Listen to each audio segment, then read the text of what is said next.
भाग 31। मंगला देवी चरखा सेंटर की मास्टरनी जी बीमार हैं। डॉक्टर ने खून जांच कर देखा, काला अजार नहीं, टाइफाइड है। चरखा सेंटर के दोनों मास्टर तहसीलदार साहब के गुहाल में रहते हैं और मास्टरनी जी भगवान भगत की एक झोपड़ी में। भगवान भगत ने गाड़ी बैल रखने के लिए एक झोपड़ी बनाई थी, लेकिन अब केवल साल टीन का मकान देने का इरादा है, इसलिए इस बार गाड़ी बैल नहीं खरीद सका।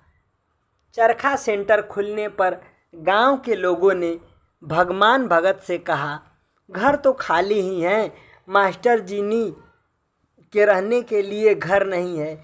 चरखा सेंटर का घर बनेगा तो आपका घर खाली कर दिया जाएगा।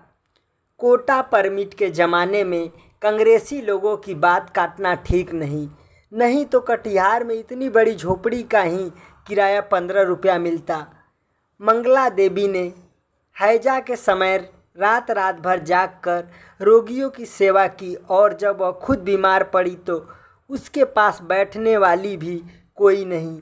चरखा सेंटर के दोनों मास्टर साहब बारी बारी से 1 घंटा ड्यूटी दे जाते हैं। रात में चिचाए की माँ आकर सोती है, लेकिन बूढ़ी इतना हुक्का पीती और खांसती है कि मंगला देवी के ज्वर की ज्वाला और भी तीव्र हो जाती है। बुढ़िया जब सोती है तो इतने ज़ोरों से खर्राटे लेती है कि पास पड़ोस की नींद खुल जाए। डॉक्टर कहता है यदि यही हालत रही तो संभालना मुश्किल होगा। घर खत लिखकर किसी को बुला लेना ठीक होगा। यदि घर से कोई आने वाला होता अथवा खबर देने वाला होता तो मंगला देवी चरखा सेंटर में क्यों भर्ती होती। उसे घर छोड़े हुए 5 साल हो रहे हैं। मंगला देवी ने दुनिया को अच्छी तरह पहचाना है। आदमी के अंदर के पशु को उसने बहुत बार करीब से देखा है। विधवा आश्रम, अबला आश्रम और बड़े बाबुओं के घर आया की ज़िंदगी उसने बिताई है। अबला नारी हर जगह अबला ही है। रूप और जवानी नहीं, यह भी गलत। औरत होना चाहिए, रूप और उम्र की कोई कैद नहीं। एक असहाय औरत देवता के संरक्षण में भी खुश चैन से नहीं सो सकती। मंगला देवी के लिए जैसा घर वैसा बाहर। उसका कौन है अपना? कोई नहीं। कौन? कालीचरण बाबू। डॉक्टर साहब ने कहा है कि इस झोपड़ी में आपकी बीमारी अच्छी नहीं होती। हम लोगों का कीर्तन वाला घर साफ सुथरा है, हवादार है। मंगला देवी यादव टोली के कीर्तन घर में लाई गई है। कीर्तन घर में ही सोशलिस्ट पार्टी का ऑफिस है। कालीचरण इसे ऑफिस ही कहता है, लेकिन सोशलिस्ट ऑफिस का नाम सुनकर मंगला देवी शायद नहीं आती। दवा पी लीजिए। नहीं पीऊँगी। पी लीजिए मास्टरनी जी दवा। काली बाबू, एक बात कहूँ, कहिए। आप मुझे मास्टरनी जी मत कहिए, तब क्या कहूँ? क्यों, मेरा नाम नहीं है मंगला देवी? नहीं तो सिर्फ मंगला। दवा पी लीजिए। मंगला कहिए, मंगला। 15 दिनों से कालीचरण मंगला देवी की सेवा कर रहा है। दिन में तो और लोग भी रहते हैं, लेकिन रात में कालीचरण की ड्यूटी रहती है। डॉक्टर कहते हैं अब कोई खतरा नहीं, कमजोरी है, कुछ दिनों में ठीक हो जाएगी। मंगला देवी के शरीर में सिर्फ हड्डियां बच रही हैं, बाल झड़ रहे हैं। वह खाने के लिए बच्चों की तरह उठती है, रोती है और बर्तन फेंकती है। बाली नहीं पीऊँगी। छेना का पानी भी कोई भला आदमी पीता है? कालीचरण हाथ में पथ्य का कटोरा लेकर घंटों खुशामदे करता। लीजिए, इसमें नींबू डाल दिया है, अब खा लीजिए, कल नहीं परसों भात मिलेगा। कालीचरण का व्रत टूट गया है। उसके पहलवान गुरु ने कहा था, पट्टे, जब तक अखाड़े की मिट्टी देह में पूरी तरह रचे नहीं, औरतों से 5 हाथ दूर रहना। कालीचरण का व्रत टूट गया। 5 हाथ दूर रहने से मंगला देवी की सेवा नहीं की जा सकती थी। बिछावन और कपड़े बदलते समय, देह पोंछ देने के समय कालीचरण को गुरुजी की बात याद आती थी, लेकिन क्या किया जाए। काली कहाँ गया? काली क्या है? कहा कि चिट्ठी है। सेक्रेटरी साहब ने लिखा है सोमवार को जिला पार्टी की रैली है, लेकिन मैं कैसे जाऊंगा? क्यों? तुम जाओ, मैं तो अब अच्छी हो गई। रैली के बाद सेक्रेटरी साहब ने कालीचरण को रोक लिया है। कामरेड, आप 2 दिन और रह जाइए। सैनिक जी की स्त्री अस्पताल में भर्ती है। सैनिक जी पटना गए हैं, परसों आ जाएंगे। अस्पताल में दोनों बेला खाना पहुंचाना है, कोई है नहीं। सेक्रेटरी साहब की बात को टालना बड़ा कठिन है। कामरेड की स्त्री कालीचरण को रह रहकर मंगला की याद आती है। वह रात देख रही होगी। वासुदेव जाकर कहेगा कि 2 दिन के बाद आवेंगे। सुनते ही उसका मुंह सूख जाएगा, चेहरा फक हो जाएगा। एकदम बच्ची की तरह है मंगला का मुंह। कालीचरण ने विहदाना और संतोला भेज दिया है, वह छुएगी भा नहीं। वासुदेव क्या समझाएगा? हद तेरे की, ये शहर के लौंडे बड़े बदमाश होते हैं। ठीक पीठ के पास जाकर साइकिल की घंटी बजाएगा। अभी तो सब खाना गिर जाता के गाल पर, मानो उल्लू कहीं का। गिलास ऐसे ही धोना है उल्लू। कालीचरण के गाल पर मानो किसी ने जोर से एक तमाचा जड़ दिया। उल्लू, उसका सारा शरीर भिन भिन कर रहा है। सैनिक जी की स्त्री ने उसे क्या समझा है? नौकर, बहन जी गिलास। खबरदार बहन जी मत बोल। बगल की खाट पर जो चमगादड़ जैसी औरत लेटी हुई थी बोली, कौन? देश का आदमी है। आदमी है या भूत? बात भी नहीं करना जानता है? अरे जानती नहीं है, ग्वाला 60 बरस तक। सैनिक जी की स्त्री बोली। कालीचरण पूरा नहीं सुन सका, उसका सिर चकराने लगा। सैनिक जी भी तो ग्वाला ही हैं।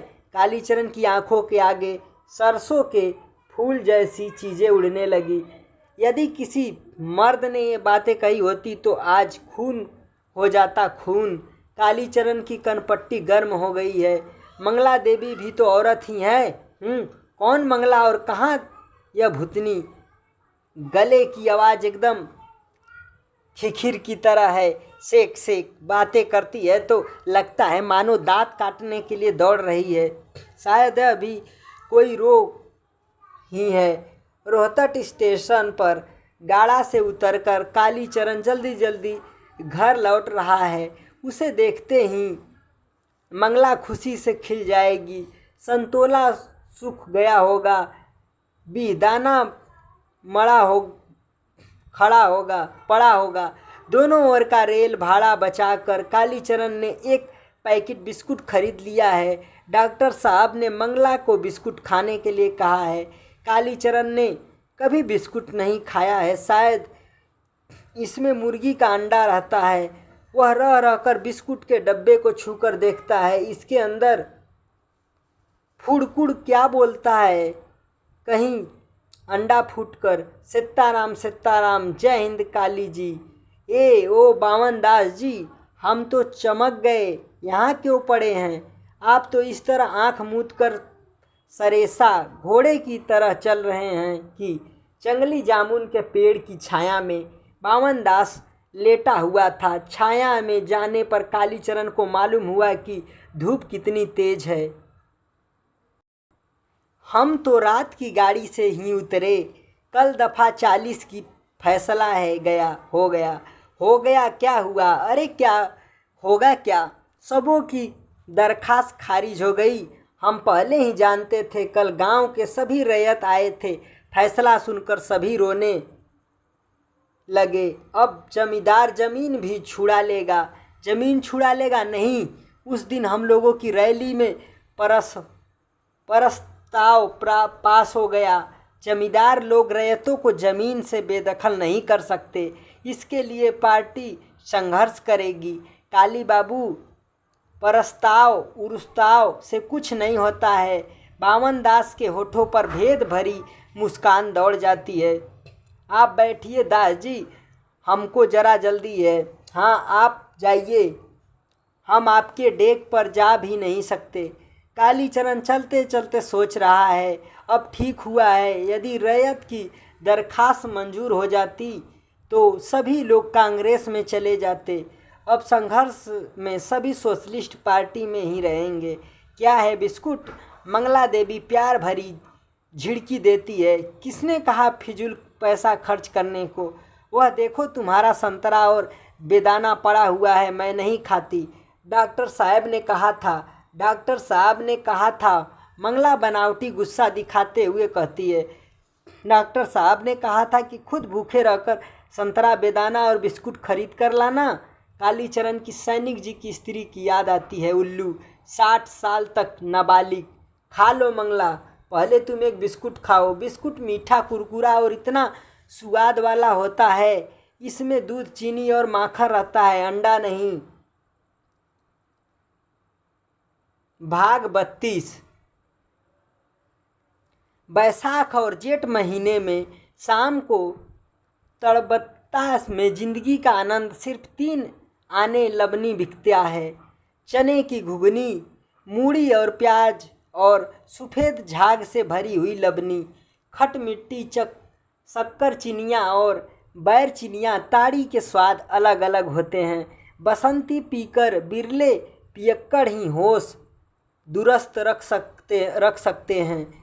जिसको गर्मी की शिकायत है वह पहर रतिया पीकर देखे, कलेजा ठंडा हो जाएगा। पेशाब में जरा भी जलन नहीं रहेगी। कफ प्रकृति वालों की संझा पीनी चाहिए। रात भर देह गर्म रहता है। साल भर के झगड़ों के फैसले तड़बन्ना की बोठक में ही होते हैं और मिट्टी के टुकड़ों की तरह दिल भी यहीं टूटते हैं। शादी ब्याह के लिए दूल्हे दुल्हन की जोड़ियां भी यहीं बैठकर मिलाई जाती है और किसी की बीवी को भगा ले जाने का प्रोग्राम भी यहीं बनता है। जगदेवा पासमान दुलारे सनिच्चर और सुनरा ताड़ी पी रहे हैं। सोमा जट आज आने वाला है। रौतहट के हाट में उसने कहा था इतवार को तड़बन्ना में आएंगे। सोमा जट हाल ही में जेल से रिहा हुआ है। नामी डकैत है लेकिन अब सोशलिस्ट पार्टी का मेंबर बनना चाहता है। सुनरा ने कालीचरण से पूछा और कालीचरण ने जिला सेक्रेटरी साहब से पूछा। सेक्रेटरी साहब ने कहा साल भर तक उसके चाल चलन को देखकर तब पर पार्टी का मेंबर बनाया जाएगा। उस पर नज़र रखना होगा। नज़र क्या रखना होगा? बीच बीच में सेक्रेटरी साहब को जाकर कहना होगा सोमा का चाल चलन एकदम सुधर गया है। कालीचरण को वासुदेव समझा देगा। सोमा यदि पार्टी में आ जाए तो सारे इलाके के बड़े लोग ठीक हो जाएं। पार्टी में आ जाने से थाना पुलिस क्या करेगा? सेक्रेटरी साहब क्या दरोगा साहब से कम है? देखते हो नहीं, जब भाखन देने लगते हैं तो जमाहिर लाल को भी पानी पानी कर देते हैं। मजाल है दरोगा इंस्पेक्टर की पार्टी के खिलाफ मुंह खोले। खेल है लाल पताका अखबार में तुरंत गजट छापी हो जाएगा। दरोगा का जुलूम। चरित्र कर्मकार को तो पार्टी से निकाल दिया है। मोमेंट में बहुत पैसा गोलमाल कर दिया। हिसाब पत्तर कुछ भी नहीं दिया तो उसको निकालेगा नहीं। पार्टी का बंदूक पिस्तौल भी नहीं दिया। लेकिन सेक्रेटरी साहब कालीचरण जी से प्राइवेट में बोले हैं किसी तरह उससे बंदूक पिस्तौल ऊपर करो, सरकार को जमा देना है। इसलिए कालीचरण जी उससे हेल मेल कर रहे हैं। यह बात एकदम गुप्त है। खबरदार कहीं बोलना नहीं सनिचरा। हाँ नहीं तो जानते हो क्रांति पार्टी की बात खोलने की क्या सज़ा मिलती है? ठाएं। क्यों पूछे तो कहना चाहिए कि क्या पार्टी को अब बंदूक पिस्तौल का काम नहीं है? नहीं। सुंदर मुस्कुराता है। अर्थात इतनी जल्दी तुम लोग सभी बातों को जान लेना चाहते हो? अभी कुछ दिन और मेंबरी करो। जब तुम्हारा कान फार्म हो जाएगा तब सारी बातें जानोगे। नए मेंबरों का कान कच्चा होता है। यहाँ सुना और वहाँ उगल दिया। कान फार्म होने दो। कामरेड सोमा आओ, तुम्हारी ही बात हो रही थी। आसरा में बैठे बैठे 2 लबनी ताड़ी ख़त्म हो गई। सुंदर हंसता है। सुंदर आजकल हमेशा खद्दर का पंजाबी कुर्ता पहने रहता है। पंजाबी के गले में 2 इंच की ऊंची पट्टी लगी हुई है। इसको सोशलिस्ट काट कुर्ता कहते हैं। सोशलिस्ट को छोड़कर और कोई नहीं पहन सकता। गांव के मेंबरों में सिर्फ 3 मेंबर ही ऐसा कुर्ता पहनते हैं, काली, वासुदेव और सुंदर। बाकी मेंबरों ने जीवन में कभी गंजी भी नहीं पहनी है। लेकिन बिना सोशलिस्ट काट कुर्ता पहने कोई कैसे जानेगा कि सोशलिस्ट है, क्रांति है। एक कुर्ते में 7 रुपये खर्च होते हैं। वासुदेव आजकल बीड़ी नहीं पीता, मोटर भार सिगरेट पीता है। सेक्रेटरी साहब, सैनिक जी, चिनगारी जी, मास्टर साहब, सभी बड़े बड़े लीडर सिगरेट पीते हैं। सोशलिस्ट पार्टी के मेंबर को बीड़ी नहीं, सिगरेट पीना चाहिए। आज की बैठकी का पूरा खर्चा सोमा ही देगा, इसलिए हाथ खींचकर चुक्कड़ भरने की ज़रूरत नहीं। ढाले चलो, 1 लभनी, 2 लभनी, 3 लभनी। चरखा सेंटर वाले कह रहे हैं अगले साल से ताड़ी का गुड़ 3 लभनी गुड़ बनेगा। कोई ताड़ी नहीं पी सकेगा। इस साल पी लो जितना भी चाहे। सोमा का शरीर कालीचरण से भी ज़्यादा बुलंद है। पुलिस दरोगा की मार से हड्डियां टूटकर गिरा गई है। गिरह वाली हड्डी बड़ी मजबूत होती है। कालीचरण के देह में हाथी दांत का कड़ापन है और सोमा के चेहरे पर लोहे की कठोरता। कालीचरण की आंखों में पानी है और सोमा की आंखें बिल्ली की तरह चमकती हैं। कौन? हरगौरी, शिवशंकर सिंह का बेटा, तहसीलदार हुआ है। कालीचरण जी हुक्म दे तो एक ही रात में उसकी हड्डी पसली एक कर दे। सोमा मूछ में लगी हुई ताड़ी की झाग को पोंछते हुए कहता है, कामरेड, अब मूछ कटाना होगा। पार्टी का मेंबर होने से मूछ नहीं रखना होगा। सुंदर कहता है, कटा लेंगे, लेकिन कालीचरण जी हुक्म दे तो। अच्छा कामरेड, अभी ठहरो, संघर्ष होने वाला है। प्रस्ताव पास हो गया है, तब देखेंगे तुम्हारी बहादुरी। बलदेवा को गांव से भगा नहीं सकते हो तुम लोग। सुनते हैं कि मठ की कोठारीन से खूब हेलमेल हो गया है। कालीचरण जी हुक्म दे तो एक ही दिन में उसको चंदन पट्टी का रास्ता दिखला दे। अरे बालदेव जी तो मुर्दा हो गए, मुर्दा। अब उनको कौन पूछता है? उनको एक बच्चा भी अब कुछ नहीं लगाता है। कांग्रेस में भी उनकी बदनामी हो गई है। वह तो हम लोगों के बल पर ही कूदते हैं। कोठारीन तो 70 चूहा खाई हुई है। बालदेव जी को उसके फेर में पड़ने तो दो। हम लोग यही चाहते हैं। हाँ समझे। चरखा सेंटर पर भी अब अपना ही कब्जा समझो। मास्टरनी जी बिना कालीचरण से पूछे पानी भी नहीं पीती हैं। कुछ दिन में वह भी कामरेड हो जाएंगी। एक बौन दास है जो 1.5 बित्ते का आदमी कर ही क्या सकता है। 4 लबनी, संझा ताड़ी खत्म हो रही है। सूरज डूबने के समय जो लबनी पेड़ से उतारी जाती है उसकी लाली तुरंत ही आँख में उतर आती है। नशा के माने हैं और भी थोड़ा पीने की ख्वाहिश। और 1 लबनी, अरे बेचारे डॉक्टर के पास पैसा कहाँ। मुफ्त में तो इलाज करता है, 1 पैसा भी तो नहीं छूता है। डॉक्टर के पास पैसा नहीं, क्या कहते हो?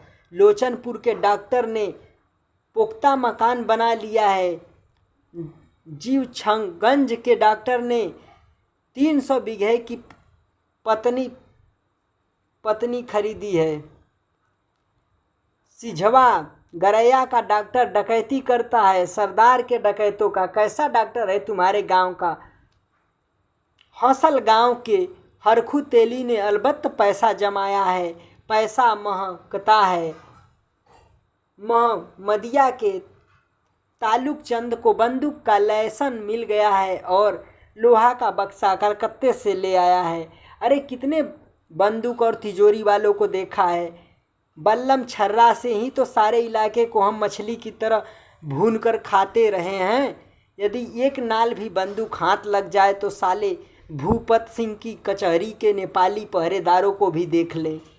जो कभी नहीं गाता है वह भी नशा होने पर गाने लगता है। और सुंदर तो कीर्तनिया है। सुराजी कीर्तन भी गाता है और किरांती गीत भी।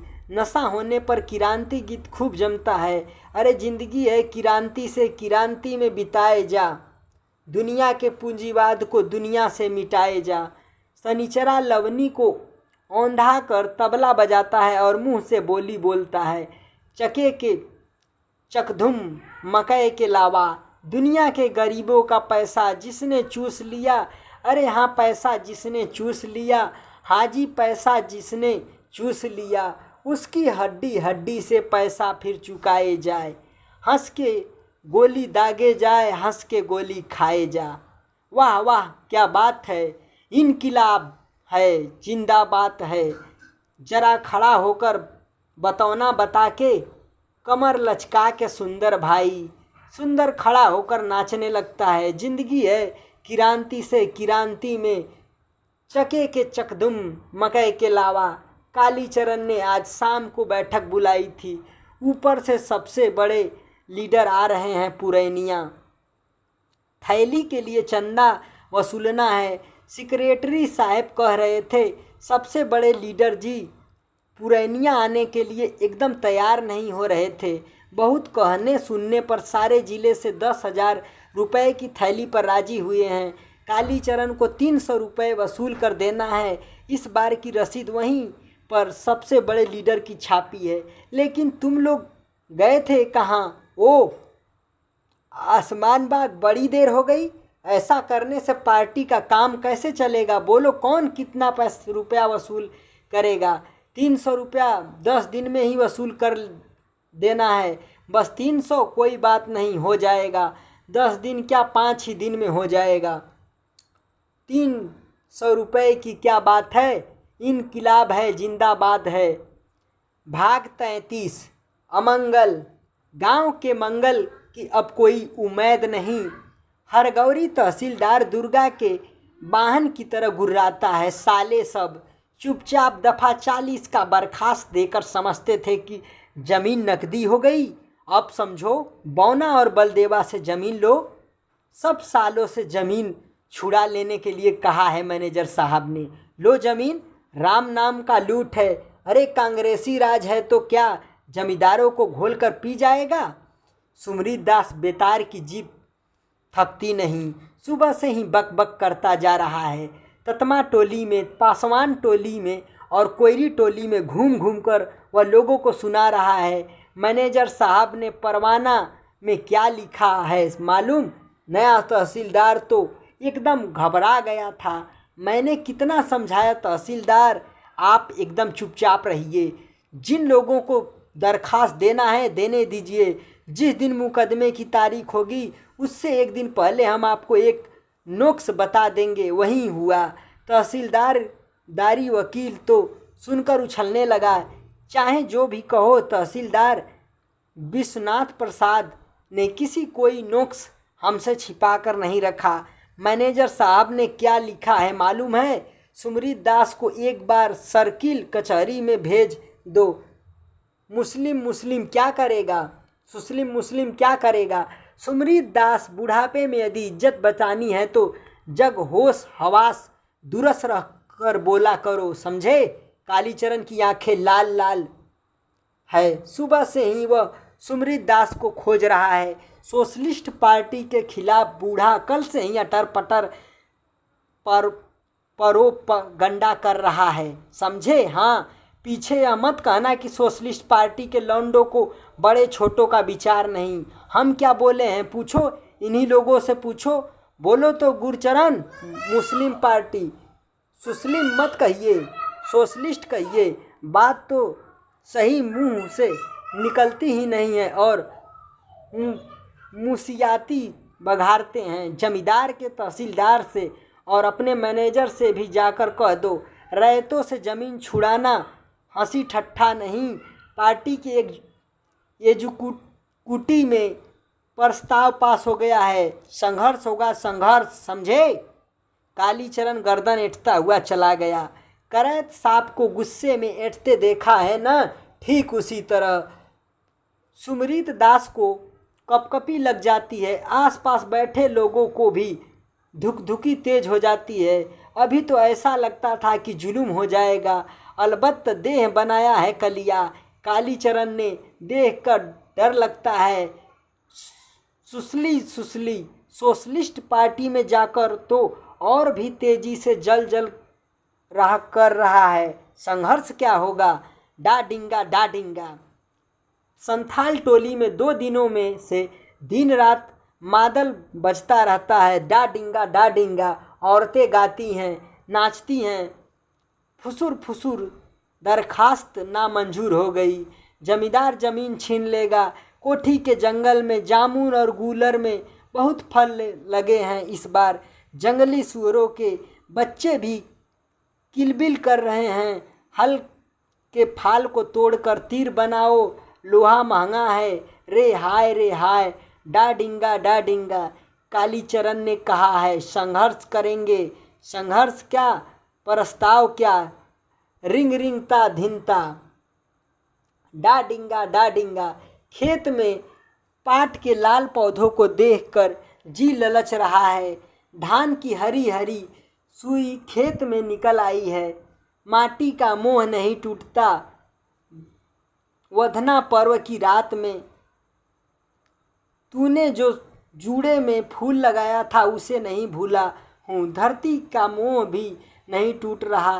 प्यारी हमारे दादा परदादा पुरैनिया के जेल में मर खप गए। मकई के बाल की तरह उसके बाल भूरे हो गए होंगे। हमारे बच्चों के दांत दुधिया मकई के दानों की तरह चमकेंगे। उनसे कहना धरती माता के प्यार की जंजीर में हम बंध गए। रे हाय। रिंग ता धिनता। डाडिंगा। यदि ज़मीन पर कोई आवे तो गर्दन काट लो। तहसीलदार हरगौरी सिंह ने नए रैयतों के साथ ज़मीन बंदोबस्ती का ऐलान कर दिया है। बस 100 रुपये बीघा सलामी देकर कोई भी रैयत ज़मीन की बंदोबस्ती के लिए बर्खास्त दे सकता है। अरे तुम लोग बेवकूफ़ हो। ये ज़मीनें 1 साल पहले ही नीलाम होकर खास हो गई हैं। पुराने तहसीलदार ने ही सारी कार्रवाई की थी। नीलाम होकर खास हुई ज़मीन पर दफ़ा 40 की दरख्वास्त करने से नकदी कैसे होगी? हाँ, नए बंदोबस्त लेने वालों को जमा बांध देंगे। यह तो तुम्हारे हाथ की बात है। इसके लिए कचहरी की दौड़ धूप करने की क्या ज़रूरत? अरे सुखानुदास, मुकदमा में कितना खर्चा हुआ तुम लोगों का जरा इन लोगों को बता दो। हाँ, कांग्रेसी और सोशलिस्ट पार्टी वालों की खुराकी भी जोड़ना। सुना? हर एक तारीख में चंदा वसूल कर पैरवीकार नेताजी लोगों को देना पड़ता है। 10 रुपये नगद। सिगरेट और पान की बात तो छोड़ दीजिए। यही पैसा है भाई इन लोगों का। हाँ, जिसकी ज़मीन नीलाम हो गई है वह यदि ज़मीन पर आवे तो उसकी गर्दन उड़ा दो। रात से मदद मिलेगी। राम नाम की लूट है। लूट सके सो लूट। गाय बैल बाछा बाछी और भैंस के पाड़ा की बिक्री धड़ाधड़ हो रही है। दूने सूद पर भी रुपया कर्ज लेकर ज़मीन मिल जाए तो फ़ायदा ही है। पाट का भाव 15 रुपया है। ऊपर 50 भी जा सकता है। 100 भी हो सकता है। धान सोने के मोल बिक रहा है। ज़मीन जिसके पास ज़मीन नहीं वह आदमी नहीं, जानवर है।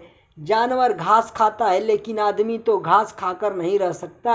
अरे छोड़ो जी, कांग्रेस और सोशलिस्ट पार्टी की बात की। दरखास्त नामंजूर हो गई। ज़मीन बंदोबस्ती, गांव के मंगल की अब कोई उम्मीद नहीं। हर टोले के लोग आपस में ही लड़ेंगे क्या?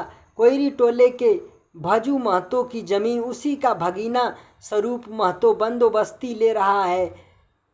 सोबरन की ज़मीन पर उसका चचा रामेश्वर नज़र लगाए बैठा है। सोबरन की ज़मीन सोना उगलती है। यादव टोली की सभी रैयतों की नीलाम हुई ज़मीन खिलावन सिंह यादव ले रहे हैं। संथालों की ज़मीन राजपूत टोले के लोग ले रहे हैं। सुमरीत दास कहते हैं यह बात गुप्त है, किसी से कहना मत कि संथालों की ज़मीन पर खुद तहसीलदार साहब ले रहे हैं, लेकिन अपने नाम से तो नहीं ले सकते, इसलिए दूसरों के नाम से लिया है। गांव के मंगल की अब कोई उम्मीद नहीं। तहसीलदार विश्वनाथ प्रसाद जी बालदेव और बामन दास को पंचायत बुलाने कहते हैं। पंचायत तुम ही लोग बुलाओ, मेरे बुलाने से ठीक नहीं होगा। कालीचरण की पार्टी के सबसे बड़े लीडर पुरैनिया आ रहे हैं। कामरेडों ने 5 ही दिनों में 300 रुपये वसूल किए हैं। अकेले सोमा ने 250 रुपये दिए हैं। सबसे बड़े लीडर से कहना होगा, गांव में इस तरह फूट रहने से तो संघर्ष नहीं होगा। फिर एक बार सैनिक जी और चिंगारी जी को लाना होगा। बहुत दिनों से सभा नहीं हुई है। खेत में कोड़ कमान नहीं करने से जिस तरह जंगल झाड़ हो जाता है, उसी तरह इलाके में सभा मीटिंग नहीं करने से इलाका भी खराब हो जाता है। सेक्रेटरी साहब को भी इस बार लाना होगा। इस बार लीड पीसर भी लाना होगा।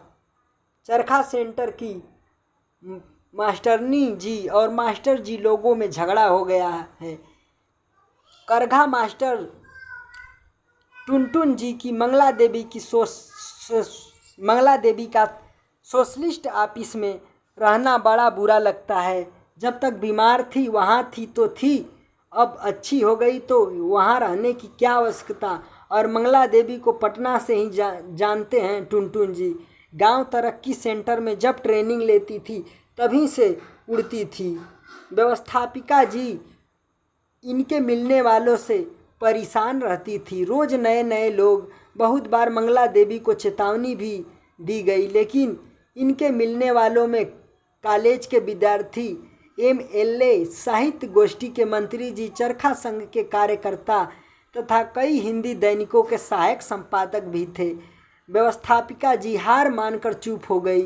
मंगला देवी की स्वतंत्रता पर आघात करके वह 1 दर्जन से ज़्यादा व्यक्तियों का कोपभाजन नहीं बनना चाहती थी। इसलिए व्यवस्थापिका जी ने मंगला देवी को इस पिछड़े हुए गांव में भेजा था। लेकिन यहाँ भी मंगला देवी बात करने में मर्दों के भी कान काटती हैं। पजामा और कुर्ता पहनती हैं। बाहर निकलते समय खद्दर का दुपट्टा भी डाल लेती हैं। कद नाटा, रंग सावला और शरीर गठा हुआ है। आंखें बड़ी अच्छी, खास तिरहुत की आंखें। करघा मास्टर को वह तात मास्टर कहती हैं और चरखा मास्टर को धुनिया मास्टर। जोल्हा धुनिया मंगला देवी से क्या बात करेंगे। जब बीमार पड़ी तो झांकी मारकर भी देखने के लिए नहीं आते थे और आज नैतिकता पर प्रवचन दे रहे हैं। मंगला देवी इन लोगों को खूब पहचानती है। व्यवस्थापिका जी को लिखेंगे तो लिखे, क्या करेगी व्यवस्थापिका जी। ऐसी धमकियों से मंगला देवी नहीं डरती। टुनटुन जी जो चाहते हैं सो वह जानती है। पटना से आते समय समस्तीपुर में लेकर उतर गए। बोले यहाँ गाड़ी बदलनी होगी। बाद में मालूम हुआ कि वही गाड़ी सीधे कटिहार जाती है। दूसरी गाड़ी फिर सुबह 8 बजे, रात को 12 बजे धर्मशाला ले गए। टुनटुन जी का परिचय मिल गया है और कहना नहीं होगा। बालदेव जी को खिलावन सिंह यादव ने साफ जवाब दे दिया है। सकल दीप का गौना होने वाला है। नई दुल्हन ससुराल में बसने के लिए आ रही है। बाहरी आदमी का परिवार में रहना अच्छा नहीं। चंपापुर के आसिन बाबू की बेटी है। जरा भी इधर उधर होने से बाप को चिट्ठी लिख देगी। बड़े आदमी की बेटी है। बालदेव जी ने झोली झंडा खिलावन के यहाँ से हटा दिया है।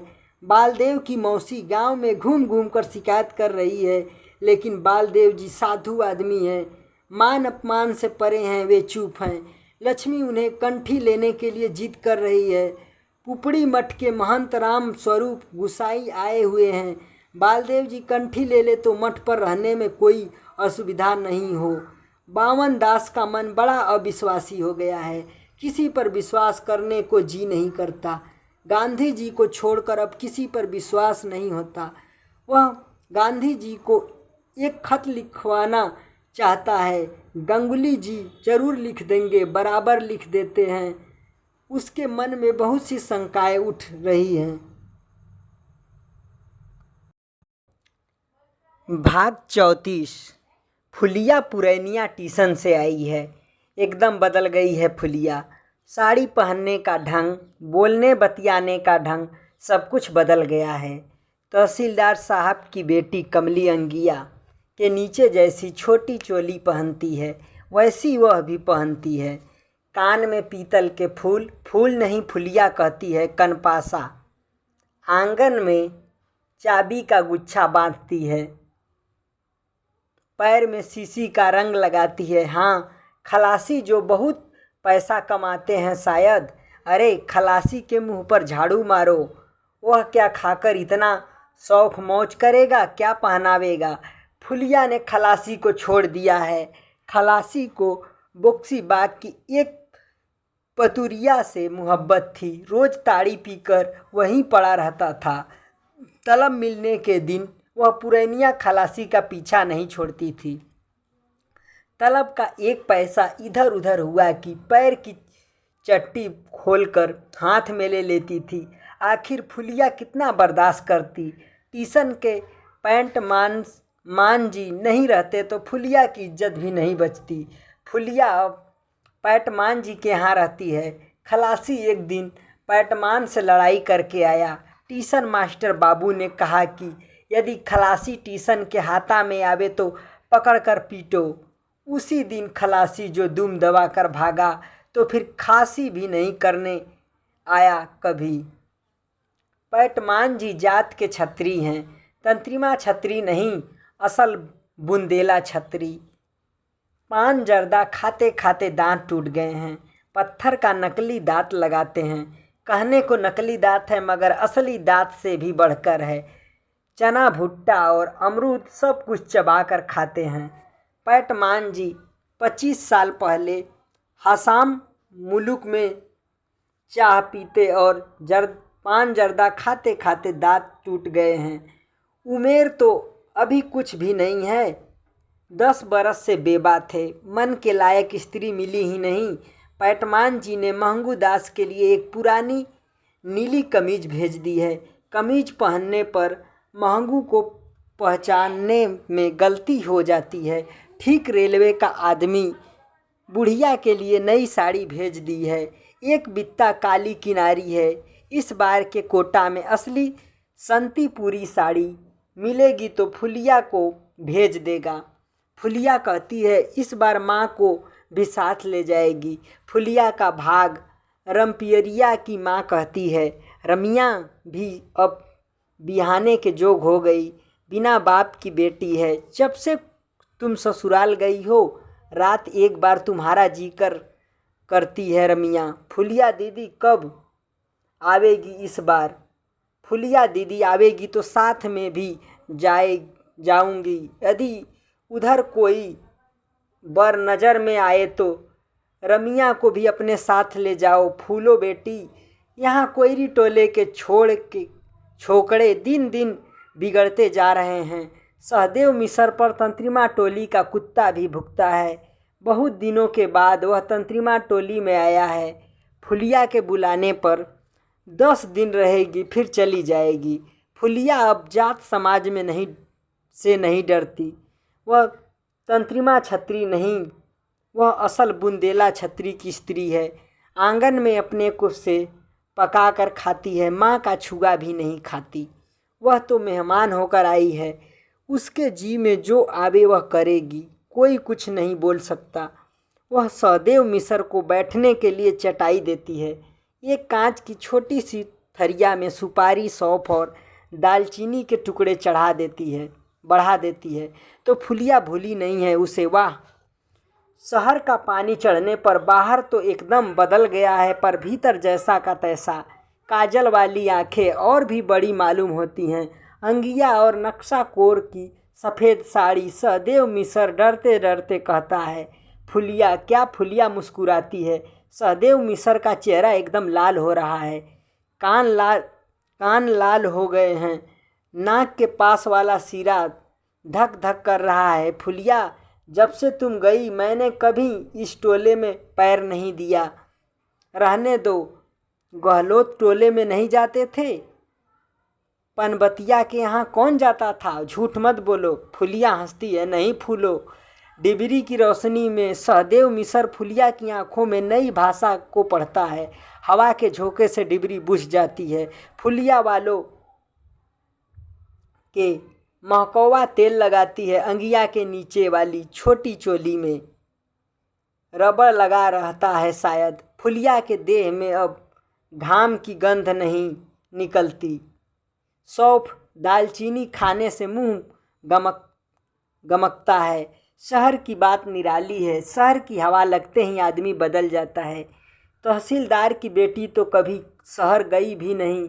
जाति की बंदिश और पंचायत के फैसले को तो सबसे पहले पंच लोगों ने ही तोड़ा है। तंत्रिमा टोली का छड़ीदार है नोखे और उचित दास, जिसे चाल से बेचाल देखेगा छड़ी से पीठ की चमड़ी खींच लेगा। नोखे की स्त्री राम लगन सिंह के बेटे से फंसी हुई है और उचित दास की बेटी कोयरी टोले के शरण महतो से। पंचायत का फैसला ज़्यादा से ज़्यादा 10 दिनों तक लागू रह सकता है। पुश्तैनी से जो रीति रिवाज गांव में चला आ रहा है उसको एक बार ही बदल देना आसान नहीं। जिसके पास जगह ज़मीन है, पास में पैसा है, वह भी तो अपने यहाँ का चाल चलन नहीं सुधार सकते। बाबू टोली के किस घर की बात छिपी हुई है? पंच लोग पंचायत में बैठकर फैसला कर सकते हैं, उसमें कुछ लगता तो नहीं है, लेकिन पंचायत के फैसले से चूल्हा नहीं सुलग सकता। पंचों को क्या मालूम कि एक मन धान में कितना चावल होता है। शास्त्र में कहा है, जोरू जमीन जोर का नहीं तो किसी और का। और देह के जोर से आजकल सब कुछ नहीं होता। जिसके पास पैसा है वहीं बोतल मीसर पहलवान है, वहीं सबसे बड़ा जोरावर है। तहसीलदार साहब की बेटी शाम से ही आधे पहर रात तक डॉक्टर बाबू के घर में बैठी रहती है। चांदनी रात में कोठी के बगीचे में डॉक्टर के हाथ में हाथ डालकर घूमती है। तहसीलदार साहब को कोई कहने की हिम्मत कर सकता है कि उनकी बेटी का चाल चलन बिगड़ गया है? तहसीलदार हरगौरी सिंह अपनी खास मौसेरी बहन से फंसा हुआ है। बालदेव जी कोठारिन से लटपटा गए हैं। कालीचरण ने चरखा स्कूल की मास्टरनी जी को अपने घर में रख लिया है। उन लोगों को कोई कुछ कहे तो जितना कानून और पंचायत हैं सब गरीबों के लिए ही हैं। ज़मीन के लिए गांव में नई दलबंदी हुई है। जिन लोगों की ज़मीन नीलाम हुई है, बखस्ते खारिज हुई है, वे एक तरफ से जिन्होंने नई बंदीबस्ता ली है अथवा जमींदार में माफ़ी मांग ली है, सुपुर्दी लिख कर दे दी है, या तो ज़मीन बंदोबस्त लेना चाहते हैं, वे सभी दूसरी तरफ हैं। गरीबों और मजदूरों के टोलों पर भी इसका प्रभाव पड़ा है। खिलावन के हलवाहों को कालीचरण ने हल जोतने से मना कर दिया है। तहसीलदार हरगौरी सिंह का नाई धोबी और मोची बंद करने के लिए कालीचरण घर घर घूमकर भाखन देता है। गांव से सारे पुराने बांध टूट गए हैं, मानो बाढ़ का नया पानी आया हो। गरीबों और मजदूरों की आंख कालीचरण ने खोल दी है। सैकड़ों बीघे ज़मीन वाले किसानों के पास पैसे हैं।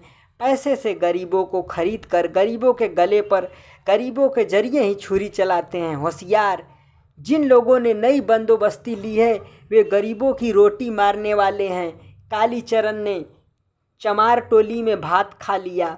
जात क्या है? जात हो दो ही हैं, एक गरीब और दूसरी अमीर। खिलावन को देखा, यादवों की ही ज़मीन हड़प रहा है। देख लो आँख खोलकर, गांव में सिर्फ 2 जात है, अमीर गरीब। तहसीलदार हरगौरी सिंह काली टोपी वाले नौजवानों से कहते हैं, इस बार मोर्चे पर जाना पड़ेगा। हिंदू राज कायम करने के लिए पहले गांव में ही लोहा लेना पड़ेगा। संयोजक जी आजकल महीने में 2 बार घर मनी आर्डर भेजते हैं। संयोजक जी जो कहेंगे उसे काली टोपी वाले नौजवान प्राण रहते नहीं काट सकते हैं, आग और पानी में कूद सकते हैं। इसी को कहते हैं अनुशासन। बामन दास जिला कांग्रेस के नेताओं को खबर देने गया है, गांव में जुलूम हो रहा है। तहसीलदार विश्वनाथ प्रसाद के सामने विकट समस्या उपस्थित है। नई बंदोबस्ती वाले किसान रोज उनके यहाँ आते हैं। मामला मुकदमा उठने पर विश्वनाथ प्रसाद की गवाही की ज़रूरत होगी। बेजमीन लोग अपनी पार्टी बंदी कर रहे हैं। ज़मीन वालों को भी भेदभाव, लड़ाई झगड़ों को भूलकर एक हो जाना चाहिए। तहसीलदार हरगौरी सिंह दिन रात विश्वनाथ बाबू के घर पर ही रहते हैं। काका, इस बार इज्जत बचा लीजिए। क्या आप यही चाहते हैं कि नाई धोबी और चमार के सामने हम हाथ जोड़कर गिड़गिड़ावें? कल से ही राम कृपाल काका के गुहाल में गाय मरी पड़ी है। चमार लोगों ने उठाने से साफ इनकार कर दिया है। जी बसेरा, चमार को लीडर आपने ही बनाया है। राजपूत टोले के लोगों को देखिए, दाढ़ी कितनी बड़ी बड़ी हो गई है। नाइयों ने काम करना बंद कर दिया है। आपके हाथ में सबों की चुटिया है। आप एक बार कह दे तो सबों की नानी मर जाए। कालीचरण आकर कहता है, विश्वनाथ मामा, आप कांग्रेस के लीडर हैं। इसी बार देखना है कि कांग्रेस गरीबों की पार्टी है या अमीरों की। आज तक मैंने आपको देवता की तरह माना है, लेकिन गरीबों के खिलाफ आप पैर बढ़ाइएगा तो हम भी मजबूर होकर। तहसीलदार विश्वनाथ प्रसाद क्या करे क्या नहीं करे कुछ समझ नहीं पा रहे हैं। बावन दास पुरैनिया से लौट रहा है। वह गया था जुलूम हो रहा है सुनाने। उसने पुरैनिया में देखा जुलूम हो रहा है। कचहरी में जिले भर के किसान पेट बांध कर पड़े हुए हैं। दफ़ा 40 के दरखास्तें नामंजूर हो गई है। लोअर कोर्ट से अपील करनी है। अपील खोलो, पैसा देखो तमाशा। क्या कहते हो? पैसा नहीं है तो हो चुकी अपील। पास में नगद नारायण हो तो नगदी कराए आओ। कानून और कचहरी कंपाउंड में पलने वाले कीट पतंग भी पैसा मांगते हैं। जिला कांग्रेस ऑफिस में जुलूम हो रहा है। जिला कांग्रेस में सभापति का चुनाव होने वाला है।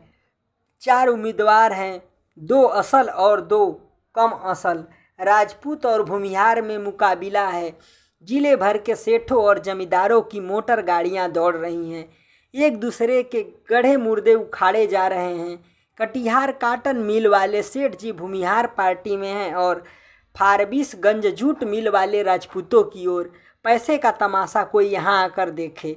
बावन दास सोचता है, अब लोगों को चाहिए कि अपनी अपनी टोपी पर लिखवा ले भूमिहार राजपूत कायस्थ यादव हरिजन। कौन कार्यकर्ता किस पार्टी का है समझ में नहीं आता। जुलूम हो रहा है। जी हाँ, जुलूम हो रहा है। देखिए बावन दास जी, बात यह है कि 65 सैकड़े लोगों ने तो गलत को झूठा दावा किया होगा, इसमें कोई संदेह नहीं। सही और वाजिब हक वाले बाकी रैयत भी इन्हीं झूठे दावे करने वालों के कारण बेमौत मर गए। इसमें कानून का क्या दोष है? लोगों का नैतिक पतन हो गया है। देखिए, इस बार जिला कमेटी में इस संबंध में एक प्रस्ताव पास होने वाला है। बेदखल किसानों से क्या कहेंगे? क्या कहिएगा? कहिए कि जमींदारी प्रथा तो खत्म हो रही है। आज बिहार मंत्रिमंडल ने ऐलान कर दिया है, जमींदारी प्रथा को खत्म करने के लिए बिहार सरकार कटिबद्ध है। बावन दास किसानों से क्या कहेगा? जमींदारी प्रथा खत्म हो जाएगी तब से कांग्रेसी जमींदार लोग क्या करेंगे? सब मिल खोलेंगे शायद। इसलिए प्रायः हर एक छोटे बड़े लीडर के साथ एक मारवाड़ी घूमता है। बावन दास को याद आती है 5 महीने पहले की बात। पुरैनिया स्टेशन से तिल झाड़ी के शक्कर बाबू ने अपने साथ के 10 कार्यकर्ताओं को पूरी मिठाई का जलपान कराया और पैसा दिया। तिल झाड़ी हाट के मारवाड़ी जोखमल जुहार चंद के बेटे ने। हाँ जी, खाओ जी, तुम ही लोग तो देश के असल सेवक हो। जेहल में खिचड़ी खाते खाते ज़िंदगी बिता दी। सारे इलाके के कार्यकर्ता को खिलाया और एक एक सेर मिठाई भी खरीद दी। चोखमल जुहार चंद का बेटा आजकल अररिया सब डिवीज़न कांग्रेस का खजांची है। 60 रुपये जोड़ी खादी की धोती पहनता है। चरखा संघ के बाबू कितना खातिर करते हैं। जुलूम हो गया। क्या हुआ? जमींदारी प्रथा खत्म। जुलूम बात। यहाँ के लोग सुख समाज सुनकर ही कहते हैं जुलूम बात। जुलूम हंसी, जुलूम खुशी, बंगला के भीषण सुंदर की तरह जुलूम बात क्या है? बावन दास ने जमींदारी प्रथा खत्म कर दिया। कामरेड वासुदेव दौड़ता हुआ आकर कालीचरण को खबर देता है। बावन दास खबर लेकर आया है। कांग्रेस के मंत्री जी ने जमींदारी को नाश कर दिया है। जब तक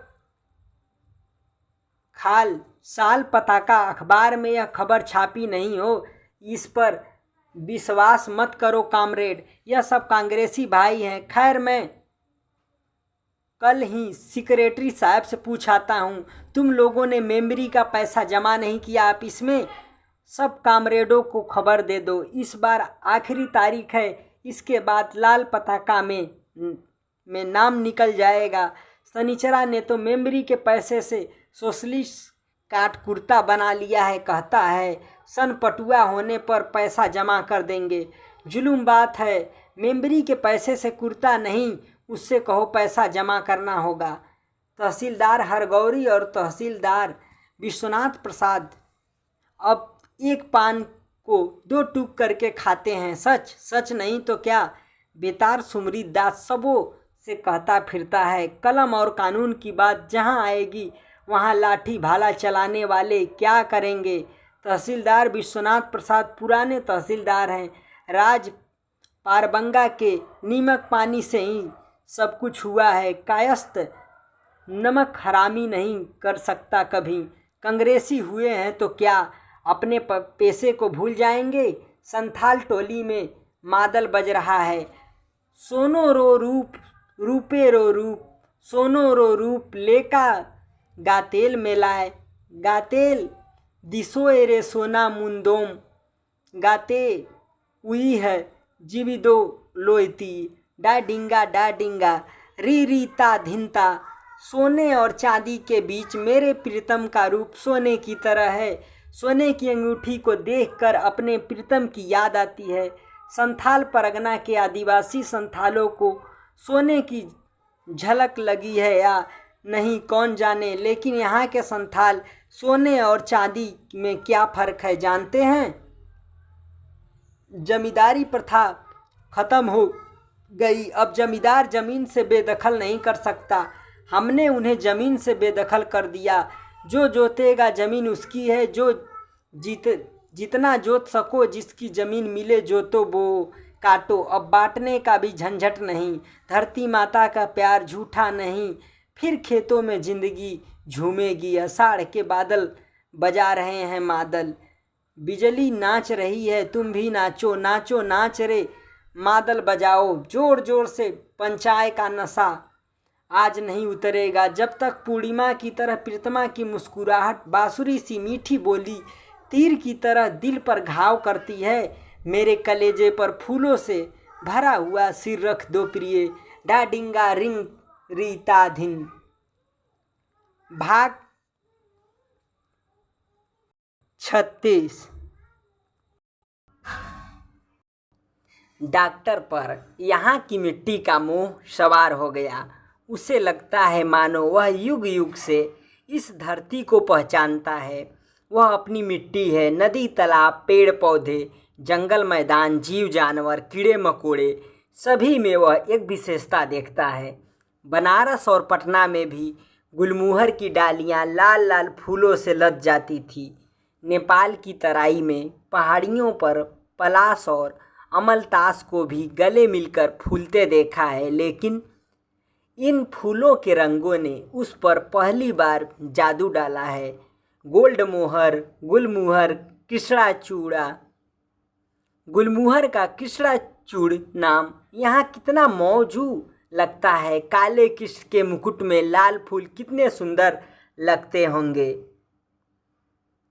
आम में लदे हुए पेड़ों को देखने के पहले उसकी आंखें इंसान के उन टिकोलों पर पड़ती है जिन्हें आमों की गुठलियों के सूखे गूदे की रोटी पर जिंदा रहता है। और ऐसे इंसान भूखे और तृप्त इंसानों की आत्मा कभी कष्ट नहीं हो या कभी विद्रोह नहीं करे, ऐसी आशा करनी ही बेवकूफ़ी है। डॉक्टर यहाँ की गरीबी और बेबसी को देखकर आश्चर्यचकित होता है।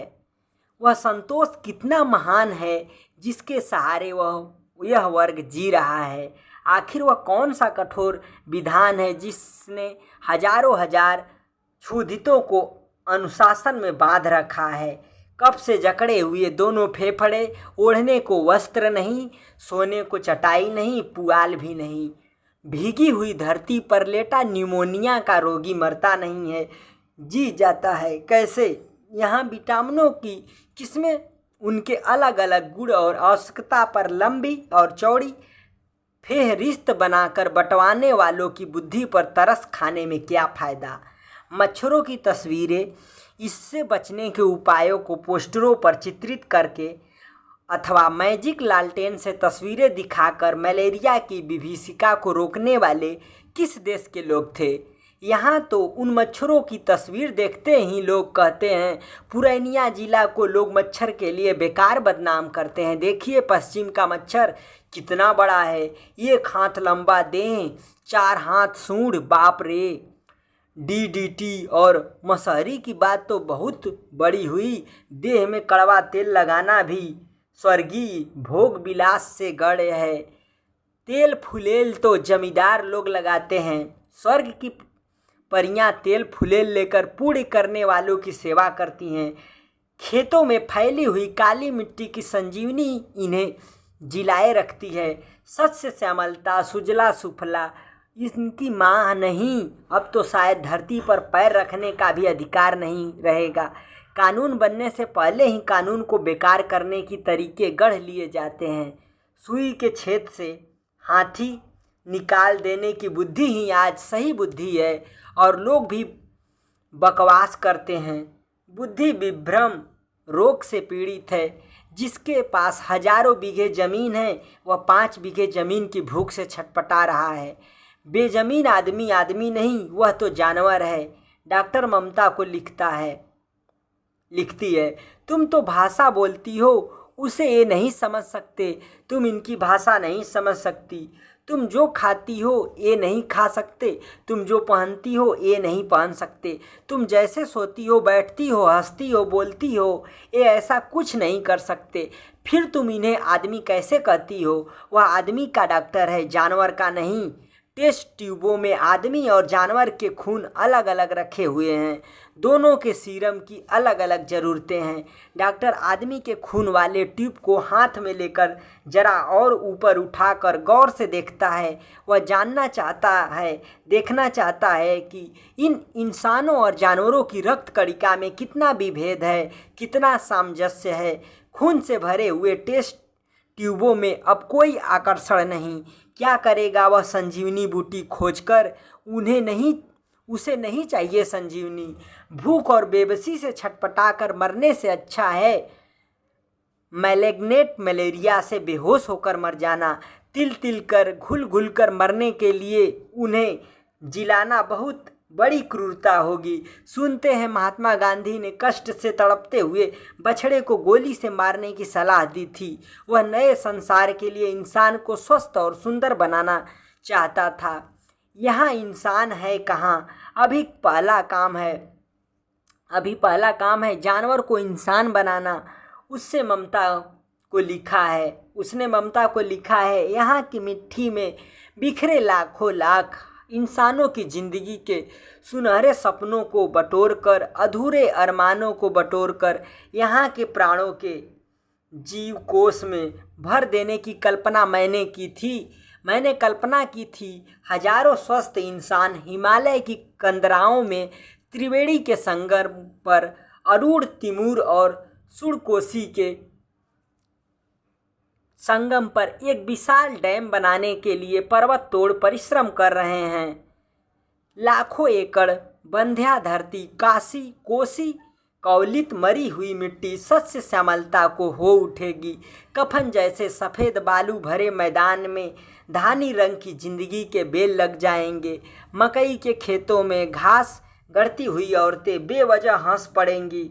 मोती जैसे सफ़ेद दांतों की चमक। डॉक्टर का रिसर्च पूरा हो गया, एकदम कंप्लीट। वह बड़ा डॉक्टर हो गया। डॉक्टर ने रोग की जड़ पकड़ ली है। गरीबी और जहालत इस रोग के 2 कीटाणु हैं। एनोफिलीज से भी ज़्यादा खतरनाक सैंड फ्लाई से भी ज़्यादा जहरीले हैं यहाँ के। नहीं, शायद वह कालीचरण की तरह तुलनात्मक उदाहरण दे बैठेगा। कालीचरण किसानों के बीच भाषण दे रहा था। ये पूंजीपति और जमींदार खटमलों और मच्छरों की तरह शोषक हैं।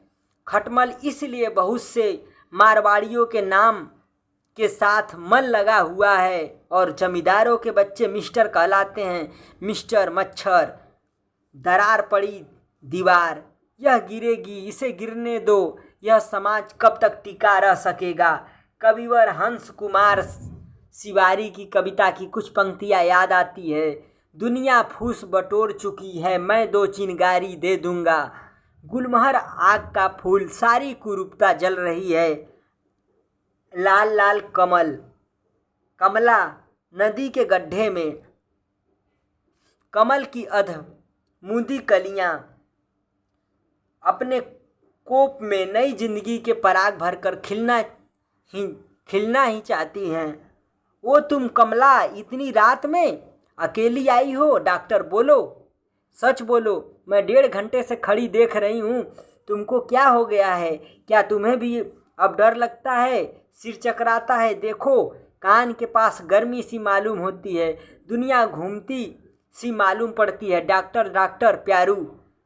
कमल की भीनी भीनी खुशबू, कोमल पंखड़ियों का कमनीय स्पर्श। कमला, ओ मैं कमला की गोद में हूँ। मुझे नींद न लग जाए, मुझे उठकर बैठ जाना चाहिए। मेरी मंजिल। कमला, चलो तुम्हें पहुँचा दूँ। लेटे रहो बेटा।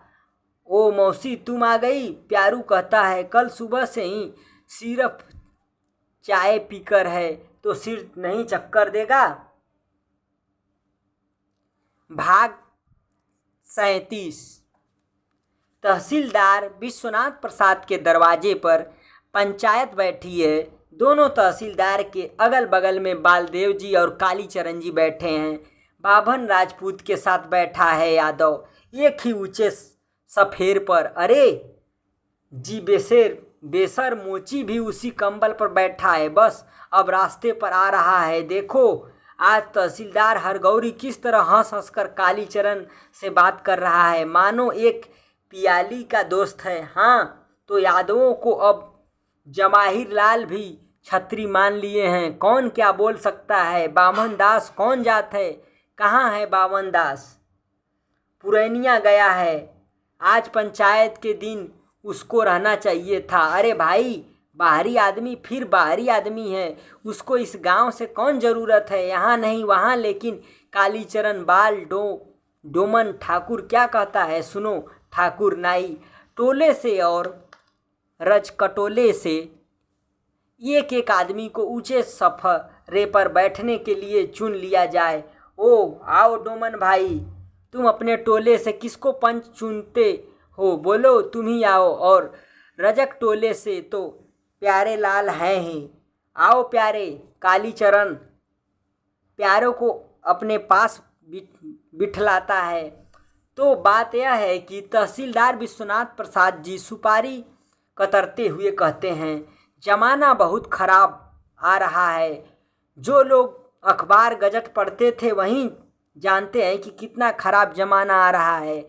बंगाल की तरह अकाल फैलेगा। बंगाल के अकाल के बारे में नहीं जानते? अरे चरवाहा सब गाता है, सुने नहीं हो? बड़ जुलुम कैलक अकलवा रे, बंगाला मुलुकवा में 4 करोड़ आदमी मरल। पूछो कालीचरण से, बालदेव भी कहेगा कि बंगाल के अकाल जैसा अकाल कभी पड़ा? उम्र ज़्यादा होने से क्या हुआ? जो लोग अखबार नहीं पढ़ते हैं वे दुनिया की बातों को से वाकिफ कैसे हो सकते हैं? मैं ही पहले से यदि कर कचहरी कटिहार पुड़िया नहीं जाता तो कूप मंडू रहता। कूप का बेग देखो, सरकार सभी धान वालों से धान वसूल रही है। क्यों? सरकार को पूरा डर है कि अकाल फैलेगा, इसलिए अपने हाथ में बेर बखत के लिए पूरा स्टॉक रखना जरूरी है। अरे तुमको तो 3 आदमी की फिक्र करनी पड़ती है तो साल भर बाप बाप चिल्लाते हो। कभी इंद्र देवता से पानी मांगते हो, सूरज भगवान से धूप उगाने के लिए कहते हो, नौकरी करते हो, कर्ज लेते हो और जिसको समूचा भारत और हिंदुस्तान की फिक्र कर पड़ती है, उसकी क्या हालत होती होगी। अभी तुरंत ही तो सभी लीडर जेल से निकले हैं, तुरंत मिनिस्ट्री लिया है। यदि अकाल पड़ गया तो जो सुराज मिलने वाला है वह नहीं मिलेगा, यदि मिलेगा भी तो उसकी सारी ताकत तो लोगों को खिलाने में ही लग जाएगी। इसलिए हम लोगों को धरती से ज़्यादा अन्न उपजाना चाहिए। अभी मान लो कि कर कचहरी फर फौजदारी करके तुम खेत पर दफ़ा 144 लगा देते हो, फिर 145 होगा। इससे ज़मीन में धान तो रोपा नहीं जाएगा, खेत पड़ती रहेगा और अन्न होगा नहीं। इसके बाद मालिक लोगों से ही यदि धान मांगोगे तो कहाँ से देंगे मालिक लोग। अपने खर्च के लायक धान मालिकों के पास होगा नहीं और सरकार वसूल करेगी लाठी के हाथ से, कानून से। बड़े मालिकों के बखारों में भी चमगादड़ झूलेंगे। तो हमारा यही कहना है कि सभी भाई आपस में विचार कर मिलकर देखो कि किस काम में भलाई है। तो यह पंचायत सिर्फ बेजमीन वालों को ही सीख देने के लिए बैठाई गई है। चुप रहो, तहसीलदार जो कह रहे हैं नहीं समझ रहे हो, पक्की बात कहते हैं। तहसीलदार काबिल आदमी है। अरे आज ही यह कालीचरण और बालदेव आया है ना, पहले तो हम लोगों के आँख कान यहीं थे, इन्हीं के यहाँ बैठकर गजट में सुना था कि नेताजी सिंगापुर में बुसुप विमान पर आ गए हैं। तहसीलदार ठीक कहते हैं। तहसीलदार बाबू, माए बाप, आप ठीक कहते हैं। अब आप ही कोई रास्ता बताइए। हाँ तहसीलदार काका, आप ही जो कहिए ठीक है। क्या कालीचरण जी? तहसीलदार हरगौरी हंसकर पूछता है। कालीचरण को जी कहते हैं। हरगौरी बाबू भी ठीक है। तहसीलदार साहब ठीक कहते हैं। तो भाई हम तो हिंदुस्तान भारत वर्ष की बात नहीं जानते, हम अपने गांव की बात जानते हैं। आप भला तो जग भला। हम तो इसी में गांव का कल्याण देखते हैं कि सभी भाई, क्या गरीब क्या अमीर, सब भाई मिलकर एकता में रहें। न कोई ज़मीन छुड़ावे और न कोई गलत दावा करे। जैसे पहले जोतते आबादते थे, आबाद करें, बांट दें, न रसीद मांगे न नकदी के लिए बर्खास्त दें। दोनों को समझना होगा। क्यों हरगौरी बाबू, सुनते हो तो अपने मैनेजर से जाकर कह देना कि हुजूर अब भी होश करे। यदि इस तरह रैयतों के साथ दुश्मनी करेंगे, कम से कम हमारे यहाँ के रैयतों से, तो फिर बात बिगड़ जाएगी। सभी बात तो हमारे ही हाथ में है। हम अभी गवाही दे दें कि हाँ हुजूर आली, यह सब फर्जी काम में हमसे करवाया गया है और कुल कागज पत्तर, चिट्ठी चपाटी, रुका परवाना दिखला दे तो बस खोप सहित कबूल राय नमः। हा हो। पंचायत के सभी लोग मुक्त अट्टहास कर उठते हैं। अरे तो किस खानदान का तहसीलदार है, यह तो देखना चाहिए। सिंह जी हंसते हुए कहते हैं। महारानी चंपावती हो। हंसी का दूसरा बेग सैकड़ों सरल हृदय इंसानों को गुदगुदी लगाता है। अच्छा, अब काम की बात हो। सुनो कालीचरण बेटा, लीडर बने हो तो बड़ा अच्छा काम है बाबू। गांव का नाम तो इसी में है। कोई सोशलिस्ट का लीडर है तो कोई कांग्रेस का, तो कोई काली टोपी का। लेकिन देख लो भैया, हम गांव के सभी लौंडों के अकेले मालिक हैं। यदि गांव में इधर उधर कुछ किए तो पीठ की चमड़ी भी उधेड़ ले। खेलावन जोतखीजी, आप ही लोग कहिए। जो लौंडे हमको कहते हैं काका, मामा, भैया, फूफा, उन लड़कों की गलती पर यदि हम कान पकड़कर मल दे या दो कड़ी बात कह दे तो हमको कोई दो खो देगा? नहीं, आप वाजिब बात कहते हैं। हम गांव से बाहर थोड़े ही हैं, लेकिन ये एक बात हम भी पहले ही कह देते हैं। अभी आप जैसा करने के लिए कहते हैं हम लोग करें, बाद में फिर हमारी गर्दन पर छुरी चले तब। कालीचरण कहता है, इसका जिम्मा हम देते हैं। अरे हमने कहा न कि सभी खेला मेरे हाथ में है। तो ठीक है, हम गांव से बाहर थोड़े हैं। ठीक बात, लेकिन सभी भाई सुन लीजिए, यदि गांव के बाहर का कोई बाहरी हम पर हमला करे तो इसका मुकाबला सभी को मिलकर करना होगा। हाँ, यदि बाहर वाले इस गांव के ज़मीन वालों पर हमला करे तो सबों को सहायता करनी होगी। गांव की ज़मीन गांव में रहेगी, बाहर वाले क्यों लेंगे, समझे? हाँ हाँ, ठीक है ठीक है। बहुत रात हो गई, आसमान में बादल उमड़ आए हैं, वर्षा होगी। दुहाई इंद्र महाराज, बरसों बरसों। हर साल बरसात के मौसम में यही होता है। भगवान के हाथ की बात इंसान क्या जाने। इंद्र भगवान से प्रार्थना की जाती है, बरसाओ हे इंद्र महाराज। जरा भी आसमान के किसी कोने में काले बादलों का जमाव हुआ, बिजली चमकी कि बरसों बरसों की पुकार घर घर से सुनाई पड़ती है। जमीन वालों बेजमीन सबों की रोजी रोटी का प्रश्न है। और यदि लगातार 5 दिनों तक घनघोर वर्षा हुई और खेतों के आल डूबे हैं कि जरा 1 सप्ताह सबूर करो महाराज। इंद्र महाराज की खुशी। यदि इनका मिजाज अच्छा रहा तो प्रार्थना पर विचार कर 1 सप्ताह सब्र कर गए। मौके से वर्षा होती गई, धूप भी उगती रही तो फिर धान रहने की जगह नहीं मिलेगी। मुसीन पूछे मूस के यहाँ के रखब धान। तहसीलदार विश्वनाथ प्रसाद के पास डाक वचनामृत, भविष्य फल और खना वचन हैं। पंजिका से हिसाब निकाल कर बता देंगे कि वह पक्ष सूखेगा या भरेगा। नक्षत्रों की गणना में यदि स्त्री स्त्री के संयोग हुआ तो शून्य, यदि पुरुष पुरुष संयोग निकला तो शून्य। 1 बूंद भी वर्षा नहीं होगी। चिल्लाने से क्या होगा? ततमा टोला, पासवान टोला, धानुक कर्मी टोला तथा कोयरी टोला की औरतें हर साल ऐसे समय में इंद्र महाराज को रिझाने के लिए बादल को सरसाने के लिए जाट जट्टिनी खेलती हैं। आज भी जाट जट्टिन का आयोजन है। कल तो पिछयारी टोली की औरतें ने किया था। बादल का एक टुकड़ा थोड़ी देर के लिए आकर चाँद को ढक गया था। आज पूर्णिया है, कल से यदि पूर्णिमा है, कल से यदि बरखा नहीं हुई तो सारा पक्ष सूखा रहेगा। ततमा टोली की औरतों ने बाबू टोला की औरतों को निमंत्रण दिया है। एक साथ सब मिलकर जाट जट्टिन खेले, जरूर बरखा होगी। गुआर टोली और कायस्थ टोली के बीच में जो 15 रस्सी मैदान खाली है उसी में औरतें जमा हुई हैं। जाट के पास हजारों हजार भैंस है, वह उन्हें चराने के लिए कोसी के किनारे जाता है। जट्टिन घर में रहती हैं, दूध घी और दही की बिक्री करती हैं, हिसाब रखती हैं। सास या पति से झगड़कर रूठकर जट्टिन नैहर चली गई। जाट उसे ढूंढने जा रहा है। जट्टिन बड़ी सुंदरी थी, उसकी सुंदरता की चारों ओर चर्चा होती थी। सुनरी हमर जटनिया हो बाबूजी, पातरी बास के छोकिनिया हो बाबूजी।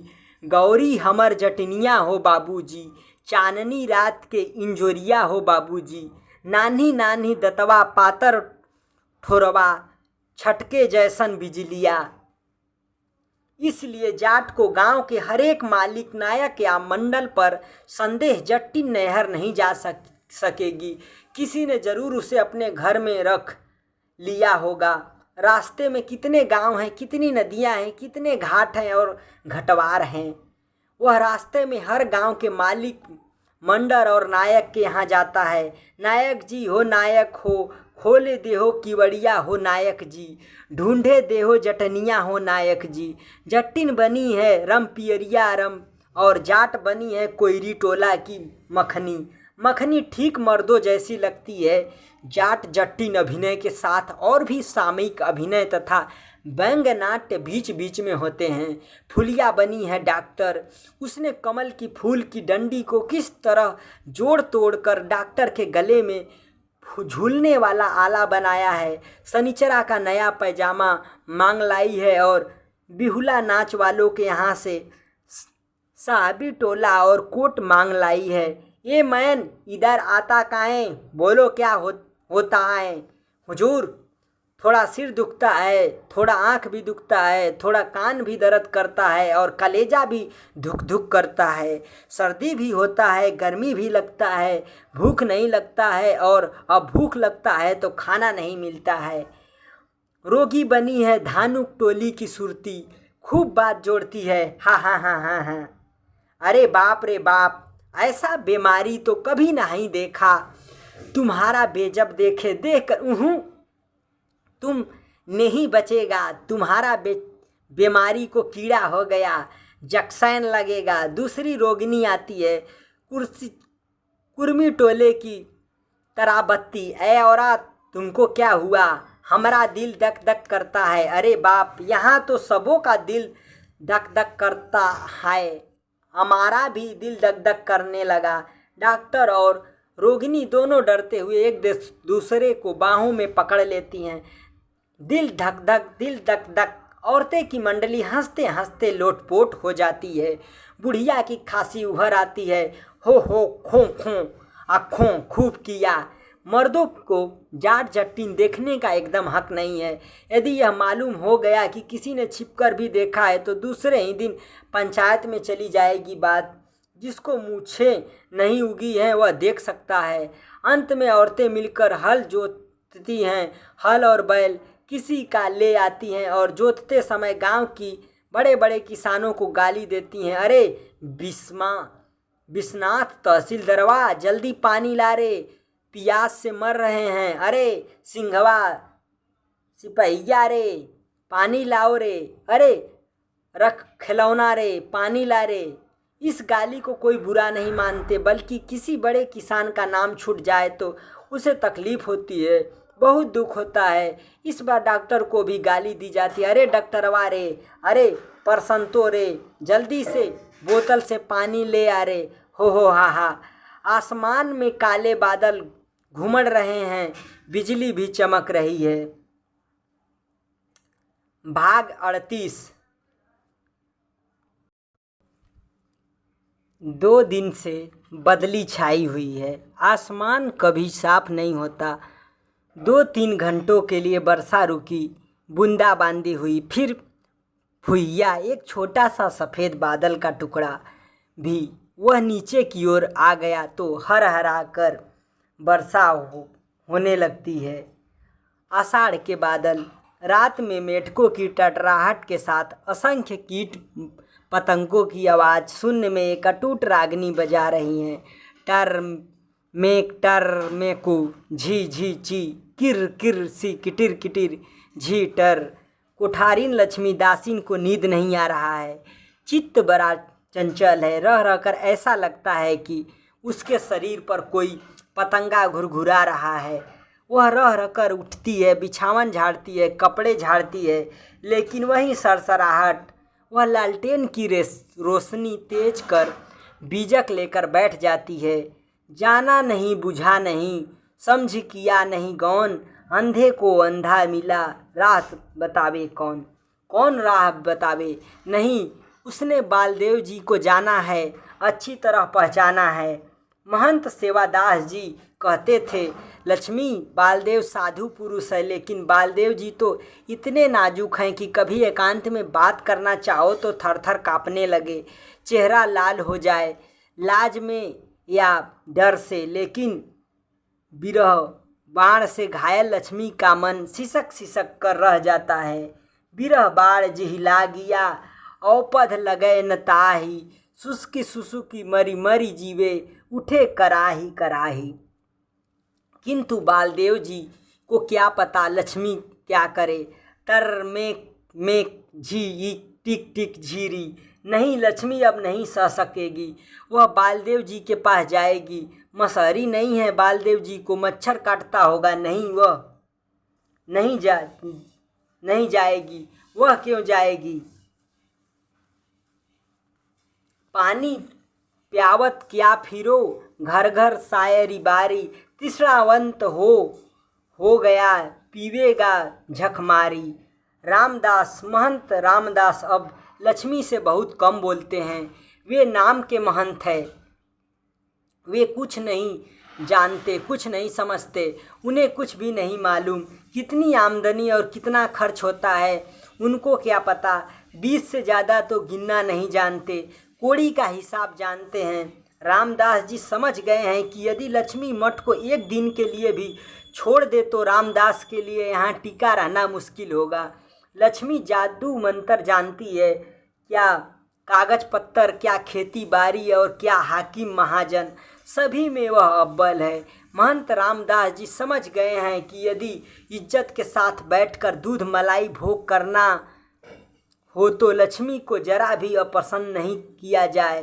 तन का ताप मन को चंचल तो करता है, लेकिन क्या किया जाए। यदि एक दासीन रखने का हुक्म लक्ष्मी दे दे तो गड़ गड़ाम गड़गड़ बादल गुमड़ा, बिजली चमकी और हर हरा कर वर्षा होने लगी। हाँ, अब कल से धन रोपनी शुरू होगी। जय इंद्र महाराज बरसों बरसों। लेकिन बीचड़ के दिन धान कहाँ से मिलेगा। आज तो पंचायत में सभी बड़े मालिक लोग बड़ी बड़ी बात बोलते थे, कल ही देखना कैसी बात करते हैं। अपने खर्चों के जोग ही धान नहीं है, बीहन नहीं है, अथवा पहले हमको बोने दो। गड़गड़ाम हुड़ुम। बीहन का धान मालिकों को देना होगा, हमेशा देते आए हैं, इस बार क्यों नहीं देंगे। कालीचरण ऑफिस में सोए अब मोए और सेटे लोगों से कहता है और बार दूना लेते थे। दोहन का दूना इस बार 100 सब नहीं चलेगा। यदि तहसीलदार मामा ने ऐसा अगर अब प्रबंध नहीं किया थी, फिर संघर्ष। बिजली चमकती है, बादल भूस भूस कर बरस रहे हैं। मंगला अब कालीचरण के आंगन में रहती है। कालीचरण भी माँ अंधी है। कालीचरण की एक बेधुड़ुक फूफू है। मंगला की मीठी बासी सुनकर कालीचरण की माँ की आंखें सजल हो उठती है और फूफू की आंखें लाल। जब जब बिजली चमकती है, पछवरिया घर के ओसारे पर सोई हुई फूफू उसरिया घर की ओर देखती है। आदमी की छाया नहीं, बास है। पुअरिया घर में सोई मंगला भी जगी है। बादलों की गरजने और बिजली के चमकने से उसे बड़ा डर लगता है। बचपन से ही वह बादल, बिजली और आंधी से डरती है। और यहाँ की वर्षा तो फिर बिजली चमकी कौन। मंगला फुसफुसाकर पूछती है कौन। भीगे हुए पैरों के छाप बिजली की चमक से में स्पष्ट दिखाई देते हैं। सोनाई यादव अपनी झोपड़ी में 12 मासा का तान छेड़ देता है। यही प्रीति कारण सेत बादल सिया उदेश मेरी राम है। सावन है सखी शबद सुहावन, रिमि झिमी बरसत मेघ है। रिमि झिमी बरसत मेघ। कमली को डॉक्टर की याद आ रही है। कहीं खिड़कियाँ खुली न हो। खिड़की के पास ही डॉक्टर सोता है। बिछावन भीग गया होगा, कल से बुखार है, सर्दी लग गई है। न जाने डॉक्टर को क्या हो गया है। कहीं मौसी सचमुच में डायन तो नहीं। डॉक्टर को बादल बड़े अच्छे लगते हैं। कल कह रहा था मैं वर्षा में दौड़ दौड़ कर नहलाना चाहता हूँ। छरर छरर बादल मानो धरती पर उतर कर दौड़ रहे हैं। छरर छरर छरर। बिरसा माझी अब लेटा नहीं रह सकता। बरसों गांव वालों ने मीटिंग किया है। बाहरी आदमी यदि चढ़ाई करे तो सब मिलकर मुकाबला करेंगे। कालीचरण भी था और बालदेव भी। संथाल बाहरी लोग हैं। तहसीलदार हरगौरी का सिपाही आज जमीन पर देख रहा था। अख्था भदय धान पक गया है, काटेंगे क्या। किस खेत में कौन धान बोएंगे। तो क्या सचमुच में संथालों की ज़मीन छुड़ा देंगे तहसीलदार। जमींदारी प्रथा खत्म हुई, लेकिन तहसीलदार ज़मीन से बेदखल कर रहा है। बात समझ में नहीं आ रही है। क्या होगा कल ही देखना है। ज़मीन पर हल लेकर आवेगा तहसीलदार। भदय धान काटने आवेगा, तब देखा जाएगा। पहले से क्या सोच फिकर। वह अब लेटा नहीं रह सकता। लेटे ही लेटे मादल पर वह हाथ फेरता है। री रीता धिनता गुड़ गुड़ुम गुड़ुम गुड़ुम बिजलियाँ चमकती हैं। कल बीचड़ मिलेगा या नहीं। बालदेव जी को मच्छर क्यों नहीं काटता है। कालीचरण की फूफी सोती क्यों नहीं। और डॉक्टर की खिड़की बंद है या खुली, इसका जवाब तो कल मिलेगा। अभी तो वह सोनाथ यादव 12 मासा आलाप रहा है। इसको क्या कहा जाए। गांव भर में गाने की चीज़ नहीं 12 मासा। अजीब है यह सोनाथ भी। कुंवर विजय धान या लोरिक नहीं बारहमासा, खेत में रोपनी करते समय गाने वाले गीत बारहमासा। धान के खेतों में पाँवों की छप छप आवाज़ के साथ यह गीत इतना मनोहर लगता है कि आदमी सब कुछ भूल जाए। यह संथाल टोली में मादर क्यों बजा रहा है बेवजह, और यह सोनाथ बारहमासा गा ही रहा है तो चार कड़ी सुनने दो बाबा, बेताल का ताल बजा रहे हो। बरसा ही छपछपाहट और बादलों की गुमधड़ में सादर की आवाज़ स्पष्ट नहीं सुनाई पड़ती है। गनीमत है और सोनाथ ने अब झूमर बारहमासा शुरू किया है। अरे फागुन मास रे गवनवा मोरा होइत, ई पिहुर बसंती रंग है, बाट चलैत आ केसिया संभारी बाहूँ, अचरा है पवन झरे है। डॉक्टर अब गांव की भाषा समझता ही नहीं, बोलता भी है। ग्राम गीतों को सुनकर वह केस हिस्ट्री लिखना भी भूल जाता है। गीतों का अर्थ शायद वह ज़्यादा समझता है, सोनाथ से भी ज़्यादा। अचरा है पवन झरे है, आंचल उड़ी उड़ी जाए। गांव के और लोग कहेंगे कि रात में रह रहकर वर्षा होती थी, आधा घंटा बंद फिर झरझर, लेकिन डॉक्टर कहेगा सारी रात वर्षा होती रही, कभी बूंद रुकी नहीं। विशाल बड़ के तले करवट छीन के छप्पर वाले घर पर जो बूंद पड़ती थी, कोठी के बाग में जो झरझराहट कभी बंद नहीं हुई, तो सुबह हो गई। सोनाथ अब खेत में गीत गा रहा है। सोनाथ अकेला नहीं है, सैकड़ों कंठों में एक एक बिरहीन मिथैली बैठी हुई कूक रही है। आम जे कटहल तूत जे बढ़हल, बेबुआ अधिक सुरेब, मास आषाढ़ हो रामा, पंथ जनी चढ़ी, दूर ही से गरजत मेघ रे मेरो।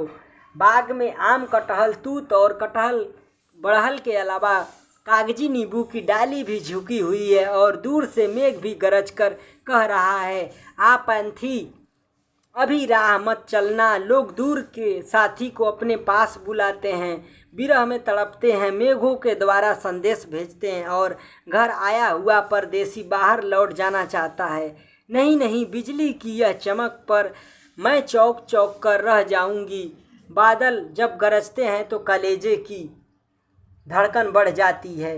अरे मास आषाढ़ हे गरजे धन, बिजुरी है चमके सखी है, मोह तजी कंता जाए पर देसवा, की उमड़ू कमला माई है। है रे कमला में बाढ़ आ जाए तो कंत रुक जाए, इसलिए कमला नदी को उमड़ने के लिए आमंत्रित किया जाता है। जितने कंत परदेश से लौट आए हैं उनकी खुशी का क्या पूछना। भूलनी रागनी उन्हीं सौभाग्यवतियों के हृदय में मिलनो उच्छ्वास से झूम रही है खेतों में। मास आषाढ़ चढ़ल बरसाती, घर घर सखी सब झूलनी लगाती, झूली गावती मंगलवानी, सावन सखी अली है मस्त जवानी। देखो देखो देखो देखो सखीरी ब्रिजबाला, कहाँ गए जसोधा कुमार नंदलाला। देखो देखो घर का कंत कहीं गांव में हाराह न भूल जाए। देखो देखो कहाँ गए किसी की झूलनी पर झूल तो नहीं रहे चाय। कौन? कमला। डॉक्टर अचकचा जाता है। हाँ अचकचे हो, क्यों? तुमको भी सुई का डर लगता है? यह मीठी दवा नहीं, मीठी चाय है डॉक्टर साहब। जब चाय पीकर ही जीना है तो आँख खुलते ही गर्म चाय की प्याली सामने रखने की ज़रूरत है। कमला पास की कुर्सी पर बैठकर चाय बनाती है। प्यारू खड़ा खड़ा मुस्कुरा रहा है। प्यारू को इतना खुश बहुत कम बार देखा गया है। अब समझे यह प्यारू नहीं है कि हर बात में नहीं कर टाल दिया। चाय बनावे तो नहीं, अंडा बनावे तो नहीं, खाना परोसे तो नहीं। अब समझे। भाग 39। संथाल लोग गांव के नहीं बाहरी आदमी हैं। जरा विचार कर देखो, यही तो तंत्रिमा का सरदार है।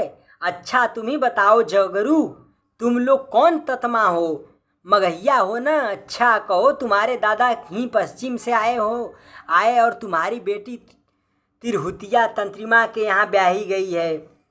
मगहिया चाल चलन भूल गए, अब तिरहुतिया और मगहिया एक हो गए हो। लेकिन संथालों में भी कमार है, माझी है। वे लोग अपने को यहाँ के कमार और माझी में कभी खपा सके नहीं। वे तो हमेशा हम लोगों को ही छोटा कहते हैं। गांव से बाहर रहते हैं। कहो तो गाने किसी संथाल को विदेशिया का गाना या कह एक कड़ी लेती कभी नहीं गावेगा। इस देश का दारू हरगिज नहीं पिएगा, जब पिएगा तो पंचाए ही, समझो। सोचो। तहसीलदार साहब दरवाजे पर बैठे हुए बिहन लेने वालों से कहते हैं, 150 से ज़्यादा लोग हैं। कालीचरण भी है, वासुदेव और बालदेव जी भी हैं। तहसीलदार साहब एकदम ठीक कह रहे हैं। नहीं भाई, जो भी कहो, तहसीलदार साहब ही एक आदमी हैं जो कि गांव की भलाई बुराई की बात समझते हैं। ठीक कहते हैं। तहसीलदार साहब एकदम से फाटक खोल हुक्म दे दिए हैं, कोई बात नहीं, इस बार तो तुम लोगों को संदेह क्यों हुआ? अधियादार लोग तो बिहन के वाजिब हकदार हैं, और जो लोग मेरे अधिया नहीं हैं उन्हीं से पूछो कि किसी साल हमने लौटाया है किसी को। तब बात यह है कि पिछले साल जैसी उपज हुई थी सो तो देखा ही हुआ है। 30 पर पैडी लाबी कानून का देना अभी बाकी है। बहुत कोशिश पैरवी करके किसी तरह 100 मन कराया है। हरगौरी बाबू की कृपा से तो 500 मन लग गया था। इनसे शायद दरोगा साहब ने पूछा और उन्होंने बता दिया कि 5000 मन धान होता है। यह तो थाना कांग्रेस के सेक्रेटरी ने कितनी कोशिश करके इसको 100 मन बनाया है। कल हरगौरी बाबू से पूछ रहे थे कि कहिए बाबू हरगौरी जी, यदि 500 मन धान अभी दे देते तो गांव वालों को बिहन और खर्चा कहाँ से मिलता? तहसीलदार होने से ही नहीं होता है। ठीक बात वाजिब कहते हैं तहसीलदार साहेब। कालीचरण के मन में बहुत से सवाल आते हैं, वह नहीं पूछेगा। उस दिन सेक्रेटरी साहब ने साफ कह दिया है कि कामरेड अभी संघर्ष मत छेड़ो। सबसे पहले अभी किसी एक इलाके में एक एरिया लेकर इसको इस पारमीन करेंगे, तब इसके बाद और इलाके में इसके लिए हुक्म देंगे। सो भी संघर्ष से 1 महीना पहले दरख्वास्त लेना होगा लोगों से, फिर इंक्वायरी, फिर एकजुटी मिटी, तब जाकर राय निकलेगी कि संघर्ष करना चाहिए कि नहीं। मेल माफत और पंचायत से अभी जो काम चलाइए, कुछ दिनों के बाद तो पार्टी एकदम धावा बोल देगी। हाँ, तहसीलदार साहब ठीक कहते हैं। कालीचरण भी कहता है, बालदेव जी भी कहते हैं। बौन दास कहा है, पुरैनिया से लौट कर नहीं आया है। हरगौरी बाबू भी अच्छी तरह समझ गए हैं कि काली टोपी वाले नौजवानों की लाठियों से ज़्यादा खतरनाक हथियार है कानूनी नुक्स। तहसीलदार विश्वनाथ प्रसाद इसके माहिर है। उनसे अभी बैर मोल लेना ठीक नहीं। सिंह जी को हरगौरी की तहसीलदारी पर पूरा भरोसा था। काली टोपी वाले संयोजक जी पर पूरा विश्वास था। लेकिन तहसीलदार विश्वनाथ ने तो कानून की ऐसी लकड़ी लगाई है कि भूमियार भी मात राजपूत का बल्लम बरछा उसके आगे क्या करेगा। ऊपर से कितना हंसमुख और कितना मीठ बोलिया है तहसीलदार विश्वनाथ, लेकिन पेट में जिलेबी का चक्कर है। राज का नया सर्किल मैनेजर दांतों तले उंगली दबाता है। ऐसा कानूनची आदमी कहाँ इस्तीफा दे दो, इसलिए तड़ाक से दे दिया। कांग्रेस का लीडर हो गया, हद है, इससे पार पाना मुश्किल है। हरगौरी ने सिंह जी के नाम संथाल टोली की 25 एकड़ ज़मीन बेनामी करवाई है, जिसमें से 2 एकड़ सिंह जी को मिलेगी। खिलावन ने भी 5 बीघा संथाल टोली की बंदोबस्त ली है। बेतार का खबर सुमरीत दास कोयरी टोले वालों को से कहता है, यदि हरगौरी तहसीलदार ने तहसीलदार विश्वनाथ प्रसाद के नाम 200 बीघे और मेरे नाम से 50 बीघे की लिखा पढ़ा नहीं तो फिर देख लेना, हाँ कायस्थ है खेल नहीं। सुमरीत दास बेतार अब फिर तहसीलदार विश्वनाथ प्रसाद के साथ है। अब तो जैसे हरगौरी तहसीलदार वैसे विश्वनाथ तहसीलदार, लेकिन शर्त यही है, संथालों को सब मालूम है। अभी बालदेव जी, बामन दास जी और कालीचरण जी सब एक हो गए हैं, हो गए। संथाल लोग अच्छी तरह जानते हैं कोई साथ देने वाला नहीं। धर्मपुर में देखा नहीं, ऐसा ही हुआ, इसलिए बड़े बूढ़े ठीक कह रहे गए हैं। यहाँ के लोगों का विश्वास मत करना, जब इससे जो फायदा हो ले लेना, मगर किसी से साथ मत होना। संथाल संथाल है और दिक्कू दिक्कू, पचाए देह को पत्थर की तरह मजबूत बनाता है। और पीकर देखो, यहाँ का दारू पत्थर को गला देगा। हरगिज नहीं, दिक्कू आदमी भट्टी का दारू, इसका विश्वास नहीं। अरे तीर तो है, यही सबसे बड़ा साथी है। साथी साथ छोड़ सकता है, तीर कभी चूकता नहीं। चुनका माझी क्या बोलता है? डॉक्टर से क्या पूछने गया था? पूछना चाहिए कि था कालीचरण से, बालदेव जी से, तहसीलदार साहब से। बालदेव और कालीचरण दोनों को ध्यान दिला रहे हैं तहसीलदार से। डॉक्टर ने कहा कि तुम लोग ही जमीन के असल मालिक हो। कानून है, जिसने 3 साल तक जमीन को जोता बोया है, जमीन उसे ही होगा, डॉक्टर ने कहा है। डॉक्टर ने सनिया मुरमुर हंसती है, हाँ डॉक्टर हम लोगों को नाच देखना चाहता है, रोज टोकता है। हर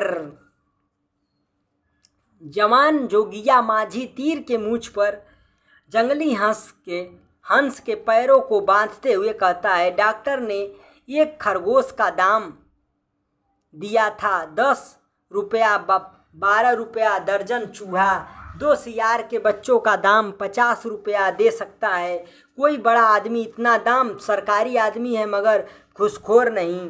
कालीचरण को एकांत में कहती है मंगला देवी, एकदम अनुनय करके कहती है, काली तुम मत जाना, संथाल लोग नहीं मानेंगे, जरूर तीर चलावेंगे वे, मैं जानती हूँ, तुम नहीं जानते। काली बाबू ये लोग कैसे होते हैं, उनकी सूरतें भ्रम में डालने वाली है, देखने में पता चलेगा कि वह बहुत सीधे हैं, मगर तुम मत जाना काली, तुम्हें मेरे सिर की कसम। ठीक ही तो है, जो लोग सरगना मेंबर हैं वे क्या जानेंगे। वासुदेव सुनरा और सनीचर भी नहीं जाएगा, हाँ प्यारे भी नहीं जाएंगे, सोमा जट जाएगा। जाने दो, वह मेंबर नहीं है। बालदेव जी तो ऐसी जगह जाएंगे ही नहीं, वहाँ हिंसा का भय है, वे नहीं जा सकते। तहसीलदार साहेब लीडर हुए हैं, खुद जाए तो लठैतों को भेजें, हिंसा करे या अहिंसा करे। बालदेव जी तो सिर्फ चवन्निया मेंबर हैं। बावन दास यदि रहता तो अभी अकेले सबको मैं तहसीलदार विश्वनाथ के कानून के मात कर देता, लेकिन उसका भी दिमाग खराब हो गया है।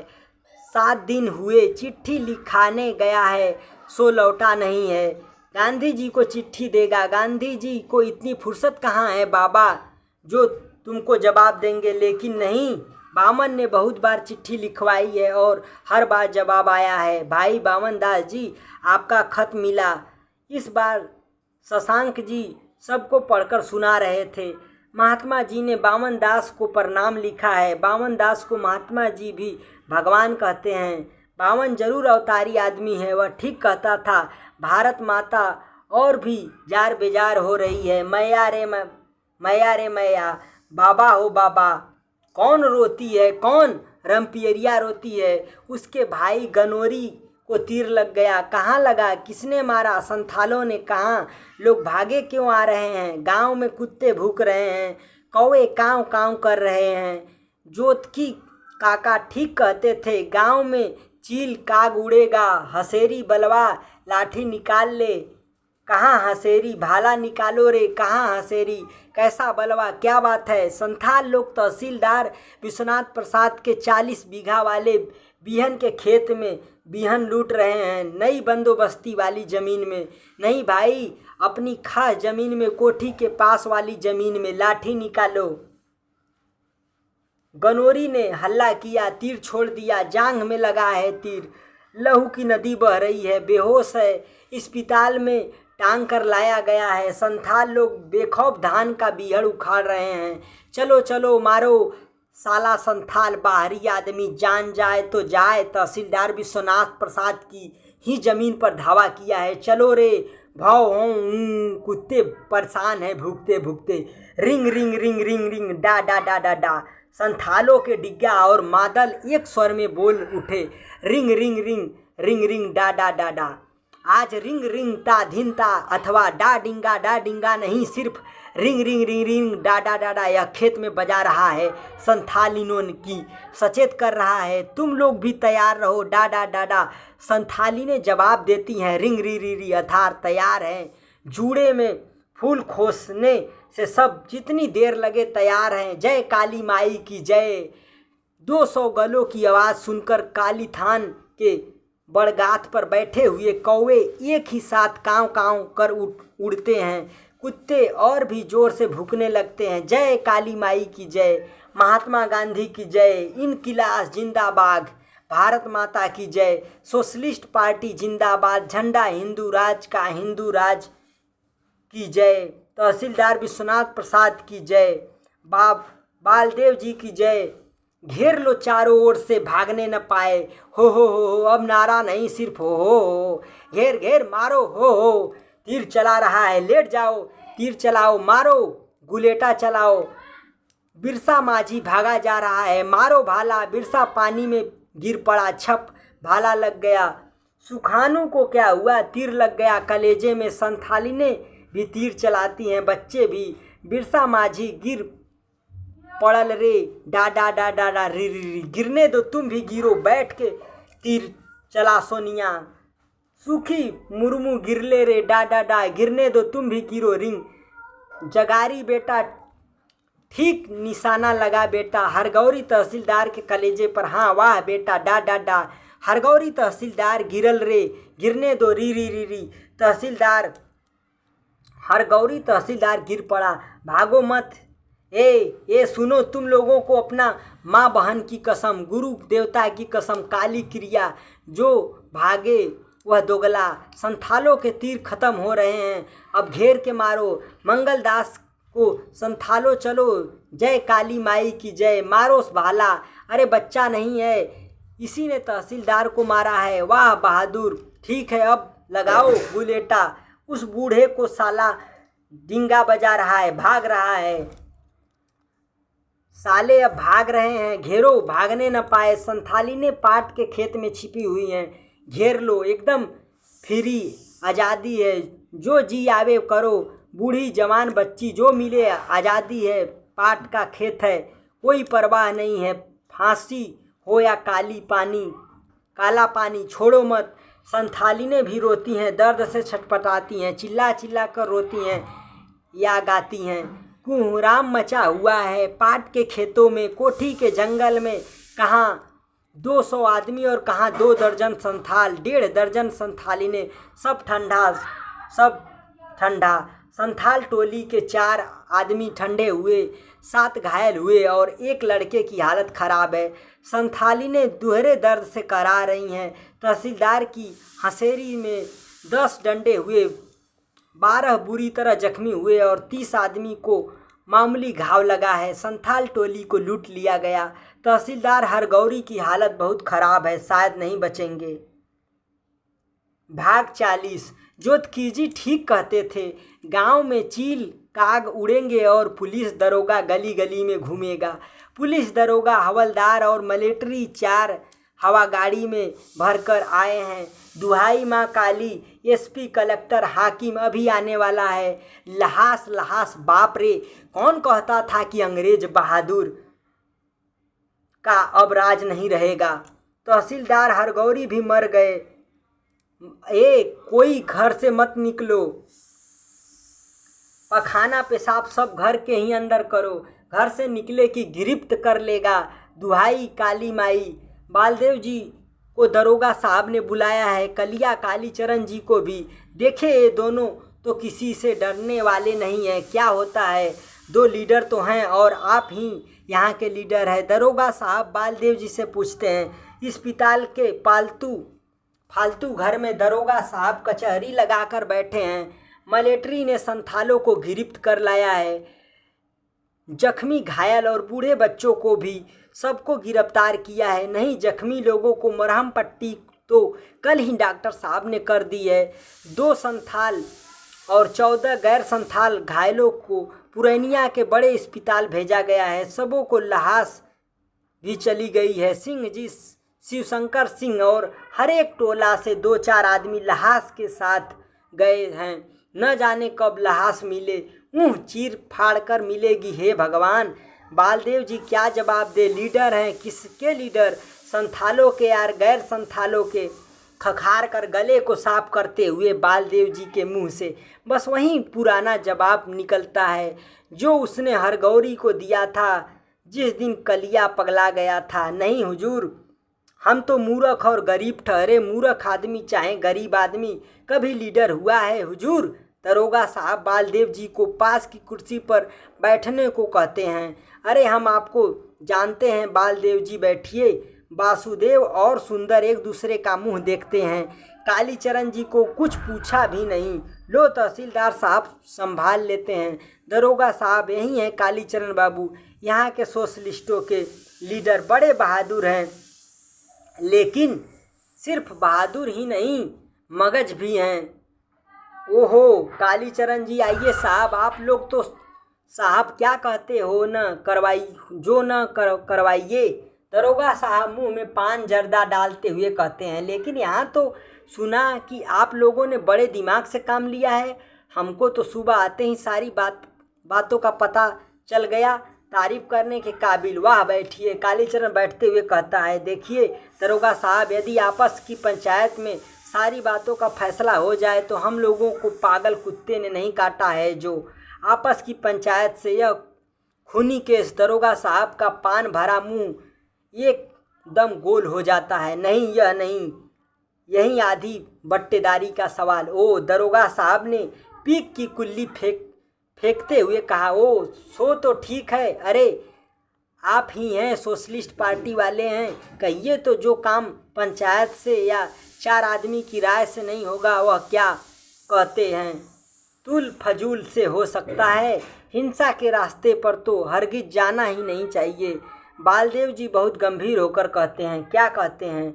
दरोगा साहब बालदेव जी की बात में टीप का बंद लगा देते हैं। क्या कहते हैं? दरोगा साहब बात करते समय हाथ खूब चमकाते हैं और कनखी भी मारते हैं। वासुदेव और सुनरा एक दूसरे को देखते हैं। बालदेव जी जानते हैं क्या है जो बोलेंगे। देखा कालीचरण जी ने कैसा गटाकर जवाब दे दिया। हिंसा का सवाल नहीं है। बालदेव जी असल हैं बुद्धि। यहीं पर हमारा पार्टी में कोई और कामरेड रहते तो हो सकता है दूसरी बात होती, बुद्धि की बात है। कालीचरण बालदेव जी को जवाब देता है। कालीचरण और बालदेव जी ने दरोगा जी को दिखला दिया कि बुद्धि है। उमेर देखकर मत भूलिए दरोगा साहब, अब वह बात नहीं है। अच्छा तो बालदेव बाबू, जब यह बकुआ हुआ तो क्या कहते हैं? आप कहाँ थे? दरोगा साहब पूछते हैं। बालदेव जी फिर खरखराते हैं। हक जी हुजूर, हम तो मठ पर थे जी। बात यह है कि हम वैष्णव हैं। उस दिन हमको गुरुजी कंठी देने वाले थे। सुबह तो धान दिलवाने में ही कट गई। पिछले पहर जो हम जैसे ही कंठी लेकर उठे कि ततमा टोली की रमपियरिया रोती हुई गई। ओ, आपको पहले से कुछ पता नहीं था? दरोगा साहब गंभीर होकर पूछते हैं। जी, इनको क्या किसी को पता नहीं? खिलावन सिंह यादव हिम्मत से काम लेते हैं।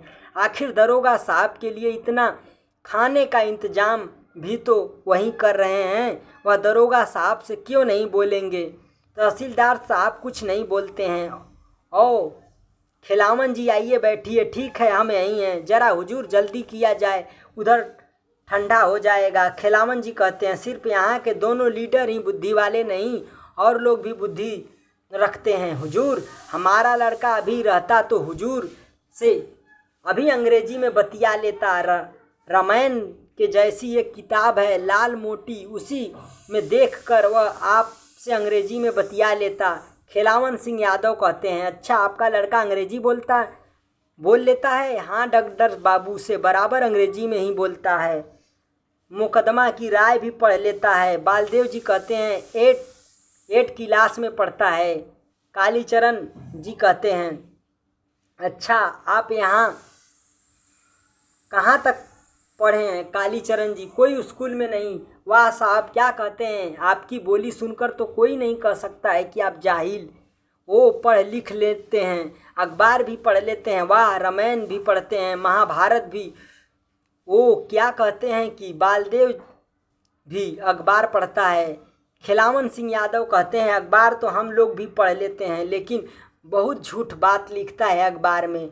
उस बार लिखा था कि एक औरत थी, सो कुछ दिनों के बाद मर्द हो गई। कहिए भला। अच्छा तो कालीचरण जी आप यहाँ थे जब बकुआ हुआ? दरोगा साहब कमर के बेल्ट को खोलते हुए कहते हैं, अगमू चौकीदार को डर होता है कहीं दरोगा जी पेटी खोलकर मारना न शुरू कर दे बालदेव और कालीचरण जी को। जहाँ दरोगा जी पेटी